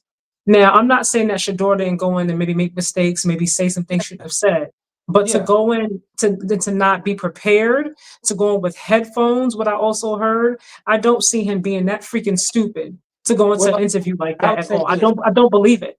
I would say this. Only thing we have to go off of because we're not there ourselves. Only thing we have to go off of are the reports. If the reports You that can put you're anything getting, in a report. That don't make it true.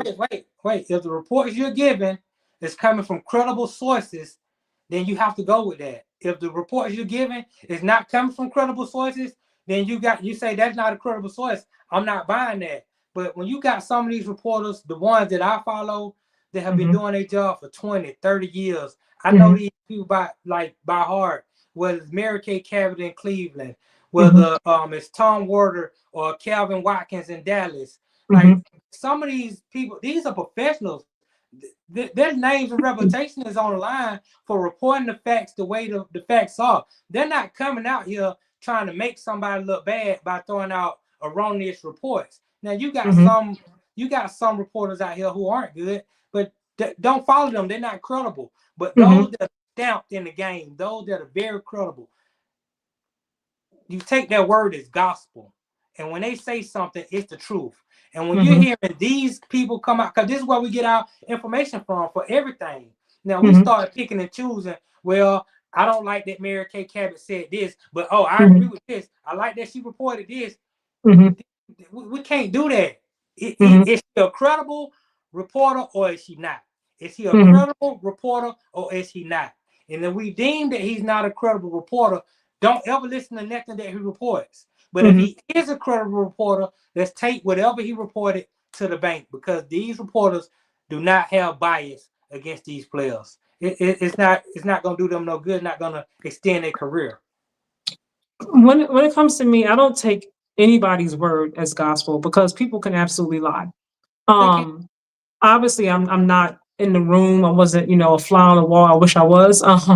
But I don't have my own credible sources, and I personally wasn't there to see what was going on for myself. But just some things and some of the reports just do not make sense to me. It just does not add up. And when some don't add up to me, there's a reason why I don't add up. Yeah. And A lot. I'm not one of the people that's like, okay, well, you know what? This person said this, so therefore it has to be true. I'm like, no, no, no, no. Well, Sometimes people report things that they want you to believe and people just go with it. I'm not one of those people. Like, yeah. I'm gonna ask questions. If it don't make sense, I'm gonna like, that don't make sense. That don't add up. Yeah. But one thing I will say is Shador, his count, his father, nobody disputed those reports.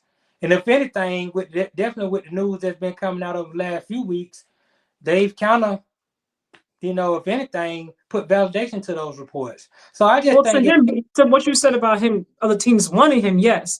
But how would it look? But if Dion came out and said, or Shador came out and said, they're lying, that's BS, they're all making lies about me. Like, would that have done him any good no, to go about it that route, or just that stay would quiet? that would make us be like, okay, maybe there's something to it. Because now we believe Dion, we believe what Shador would be saying. I mean, even with these reports that came out, Shador didn't refute them. He just said, I don't remember. I don't want to talk about them. Okay, we And knew. I'm glad that he did that because it would have Right, been even bigger if right. he Because he's did. a quarterback. He got to know how to play that media game. But even before the draft, Dion was on Nightcap with Shay Shay, and he would talk Mhm. about how, I mean, for lack of better words, they want to manipulate where Shador goes. He's not going there. He's not going to Cleveland. We know where he's going. They was trying to get him in New York so bad. He was up Mhm. there hanging with Malik neighbors and throwing the football with him in the street. And Shiloh, he Mhm. was on tape. You going to New York, bro? You going to New Mhm. York? Like they tried to dictate where they went in the draft, and they overplayed their hand. So with that being said, once I get to the fifth round, I'm a fifth rounder now. I don't have the Mhm. same leeway as I have if I was a first or a second rounder. And I just think they try to dictate where he go, and it didn't work out. Everything backfired, and not in their favor. But I believe Cleveland believe in him. But he gonna just have to earn it. And like I said, I have no problem with him earning it. I like Shador. I'm putting him for him. I believe that he'll be a franchise quarterback. I'm Mhm. okay with him earning his spot. I don't My want thought, I don't want I nothing don't to be mind. given to him. I don't mind anybody earning their spot. I think everything in life should be earned. That just be given to you because you're someone's son, you're someone's the uncle, whatever, or however you want to look at it. Like everything should be earned. I agree with that. I tell my son the same thing. We're not giving things out. Like you got to freaking earn it. But my thing is, will he get an actual chance to earn it? That's what Yes, I'm unsure about. he's getting a chance Um, now. I'm unsure about that. I He's mean, I'm on the glad that you roster. feel that way, but I don't feel that way. Like I'm not confident You in know, what I saw from Kevin Stefanski. I don't feel like, honestly speaking, because Dylan went in the third round, whatever the reasons are, I don't believe that he wants to see Shador succeed. I don't get that vibe from him at all. well, he does because he wouldn't be on the roster. You know that Shador being a third string quarterback, he can screw that up. All he gotta do is act the fool. All he gotta do is when they come and interview him, Mhm, be like, "Yeah, what about you turning the Ravens down?" All mhm, he gotta do is give an answer that wouldn't be good, not unlike what he did. There's a way to mhm. be out of there if you want to be out of there. They're giving No, of him all course. the chance. They're giving him all the chance in the world by keeping him on the team, allowing But him who is to that though? Is that ownership giving him all the chances? Is that the GM? Is that GM and ownership? Because ownership is still ownership. It's You know everybody. what I mean? Like Don't I'm worry still about the paying you. ownership. Yeah, don't worry about the ownership because the ownership don't count. Jimmy Haslam wants to stay as far away from this situation as possible because he already, from the eyes of the Cleveland media and fans, he screwed up the Deshaun Watson situation. Hmm. He paid him all that money. He don't want to, so he's gonna leave it up to Barry and Stefanski. Like I said, all that Yes, stuff they want sounds to see good, Dylan Gabriel do better first. but behind closed doors, we really don't know what the conversations are. We You know what I don't. mean? So Like we got all we have our opinions and our thoughts and who we right. follow and who we believe, but do we Right. know what's actually really being said? That's No. right. Like we're never gonna know that. We only can go off the reports that are Hmm. made, and that's why. Well, I follow all the top beat writers for these NFL teams. And Mary Kay Cabot, when it comes to the Cleveland Browns, Mary Kay Cabot is the gospel. And anybody who knows anything about Cleveland Brown football knows that if you want to know what's going on in Cleveland, Mary Kay Cabot is what you want to follow. And so far, everything that I've heard about Shador and how he's behaving and how they're working with him in the within the franchise, I've only heard positive things. So it encourages me that Shador is going to get his opportunity. Now, it's going to take Dylan Gabriel going in there and stinking it up. Yes. Like I said, I'm not rooting against Dylan Gabriel because he's a kid and he works hard, and I'm pretty sure his family wanted to see him succeed too. But I'm pulling for Shador. And I believe if Dylan Gabriel goes in there and he doesn't play well, they're going to give Shador a chance. And when he gets in there, from everything I've been hearing, he's going to be prepared. But I just hope that he's as ready as anybody could ever be. And he just goes in and knock it out the park. Because one thing about Cleveland, you don't have to throw for 300 yards to be impressed. Just don't turn the ball over. The defense is great.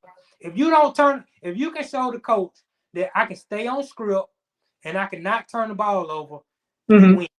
You win. It's that simple.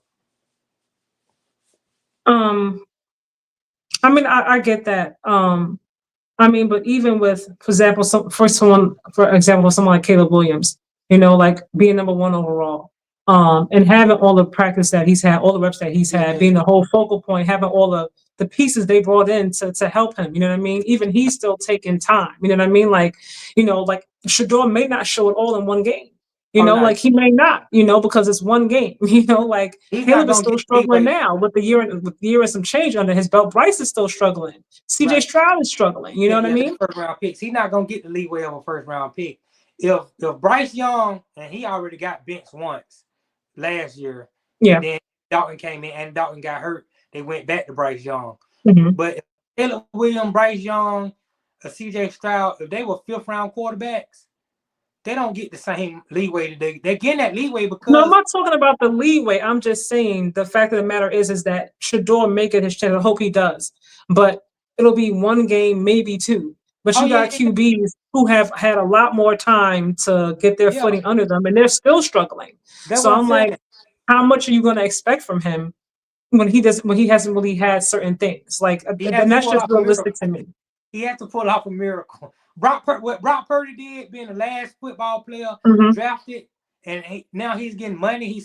He pulled off a miracle. What Tony Romo did, Tony Romo was undrafted. He was 3rd string quarterback in Dallas for like 3-4 years. He pulled off a miracle. I mean, Brock also had a great, offense around him as well. Debo at the time, and Christian and George Kittle and everything else. So those things also make a difference. Well, the biggest thing they all had, even Tom Brady in New England, they had a great defense around them. You go back and look at the first run New England Patriots made with Tom Brady. Tom Brady threw 1 touchdown that whole playoff run. But he had Willie McGinnis, Mike Vrabel, Ty Law. He had all these great guys on the defense. Belichick won the first few Super Bowls with Tom Brady with the defense. All Tom Brady had to do was not turn the ball over. Eventually, Tom Brady became the offensive juggernaut that we know him to be, but that's not how it was in the beginning. So even with Brock Purdy, that's what I'm saying. And that's not how it was in the beginning, because those things take time. That's what I'm saying. Like, now he's the freaking GOAT, but he didn't start that way. Right. Cleveland has a great defense. So once again, all Shador or Gabriel, whoever gets that opportunity, all they have to do is not turn the ball over. The defense is good enough to win you football games if you don't hurt us yourself. Don't turn the ball over, stay on script, and everything will be all right. But you don't have to come in here and prove to me that you can throw for 300 yards a game. That's not going to help our team. That sounds good when you got a O-line charging at you. That's just as good as a defense, just as good as your defense. It's going to hit a little bit different. Yeah, throw the ball in the stands, man. It's okay. Okay. Look at Tim Tebow. And even though Tim Tebow was a first-round draft pick, Tim Tebow wasn't the starting quarterback. They didn't want Tim Tebow to play at all. They didn't want to put him in the game. But the starting quarterback, who was Orton, that was the quarterback. I forget his first name. But Mm-hmm. once he got hurt and stunk it up, the head coach finally was like, fine, I'm gonna Mm-hmm. put Tebow in the game. God damn, y'all people want to see Tebow so bad. I'm gonna put him in the game. Denver had a great defense. That's the same defense with Von Miller and all those guys. They end up winning the Super Bowl. They had a Mm-hmm. great defense. Tim Tebow wasn't lining up the joint. He was barely completing passes. But one thing Tim Tebow didn't do, he didn't turn the ball over. And when it came to the Mm-hmm. fourth quarter, he made enough plays to always win the game at the end. And they ended up going to the playoffs, and Tim Tebow won the playoff game. Now, the next year, they got rid of Tim Tebow after he won the division. He won the playoff game. They Mm-hmm. brought Peyton Manning in. Well, after that, Tim Tebow was out the league. I always thought, even though I didn't like Tim Tebow, and because he wore his religion on his sleeve and all that, I always thought that Tim Tebow got dealt a raw hand. I thought that Tim Tebow, he deserved another opportunity after Mm-hmm. being a quarterback who won the division, went to the Mm-hmm. playoffs, went on the road, and beat Pittsburgh in the playoffs. This guy deserves an opportunity to be somebody's starting quarterback, at least Mm-hmm. for a half a year, but he never Yeah. got the opportunity again. So, I mean, that's how the league is sometimes. It's not fair. It's not fair at No, it's all. definitely not fair. I'll give you that. Reading these last two comments, Hambone 1888 said Ravens wanted Shador, and Dew said no, laughing emoji. And he also said Mahomes sat on the bench for a year. He Yeah, did. yep, he He did. did. Yep, yep, yep. Sometimes you But need to sit. Sometimes you need to sit and learn. yeah, Andy Reid traded up to get Pat Mahomes. He Mm-hmm. I traded up heard. Yeah. to get Pat Mahomes, and Pat Mahomes was sitting behind a very not a great quarterback, but a good quarterback in Alex Smith. Mm-hmm. Alex Smith has one of the highest winning percentages as a quarterback in the Mm-hmm. league. Thing about Alex Smith is he didn't take chances. You got Mm-hmm. Tyreek Hill. Alex Smith don't want to stretch the field with Tyreek Hill. Mm-hmm. So, but he was a good quarterback to learn behind.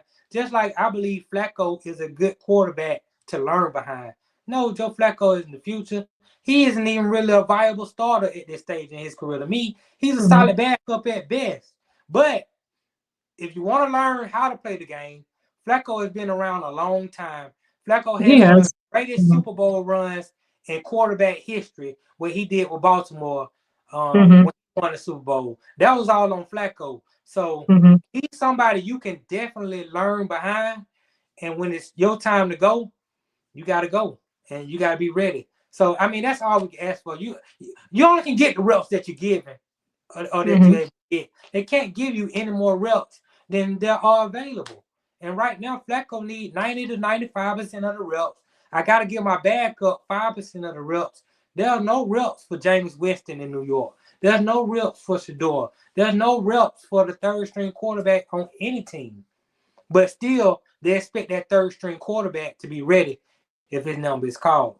And that's just how it is. It's not I'm not fair even sure why they brought Jameis to New York, honestly speaking. If you were gonna go Russ and then right to Dart, why'd you even bring him? That's so odd to me. because he's a My veteran. thing's about to die. I don't want to hang up in the middle of this Okay. conversation. Yeah, he's a veteran um, though. say it again. He's James Winston is a veteran and he has He positive is, influence. yeah. He's a good locker room guy, and sometimes Hmm. you want to have guys like that around. He seems like he's fun. He seems like he's a real cool, like fun personality. Like He so eats I will W. give him that. He eats Huh? W's. And it's funny because I heard Jackson Dart said Jameis Winston was the one quarterback that he would like to have been around, like to learn from. Right, So that kind of the right, way it worked out was cool for him.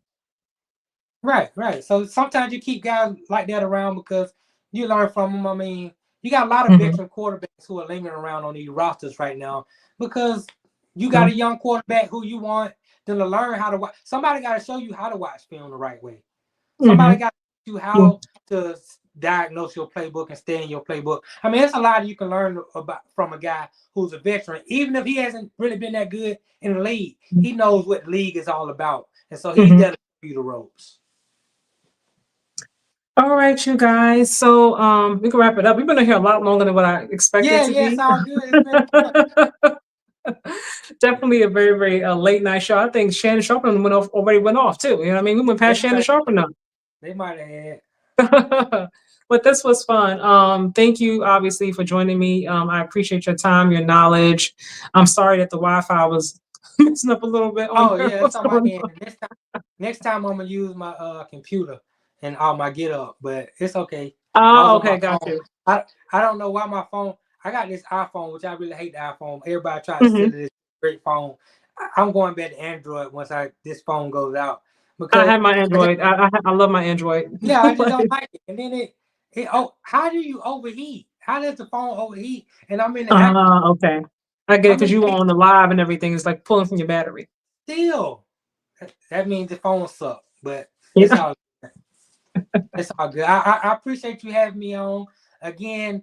Tuesdays and Thursdays, you can catch me on In the Game podcast with Sam Mitchell. We got a lot of basketball stuff to talk about. Actually, tomorrow we'll get into some football, but Van Vliet going out, Yeah, along with ACL. Hmm. a few other NBA stories, and you can catch that on the In the Game Network or the At One Man Cave Network on YouTube. Also follow me on all social media, IG, X, and TikTok at One Man Cave. That's at the number one Man Cave. So I appreciate it. I had a very good time talking to you tonight about these sports. Yes. You're very passionate about it. I like that about you. You know, Yes, we go back and forth when the game is on. I'm like, like what is right, this? What is that? So I was like, I gotta have him on. I usually do it on my own. I was like, let me have somebody on. You know what I mean? So you were the perfect person that I thought about. right, So it was cool. I had a good time. Let you go because it's like after 2 o'clock in the morning. Like people got right. jobs and stuff. So thank you so much for your time. I appreciate you. Like he said, make sure you guys tune in at One Man Cave, Mind the Game podcast tomorrow, Tuesday and Thursday. You said right? Yep, Tuesday, Thursday, 5 p.m. 5 o'clock. Eastern time. Eastern time. Yep. Oh, so you're here. So you go. Okay. Thank you so much. Have a great night. And thank you guys for tuning in. Thank you. Peace out. Good night.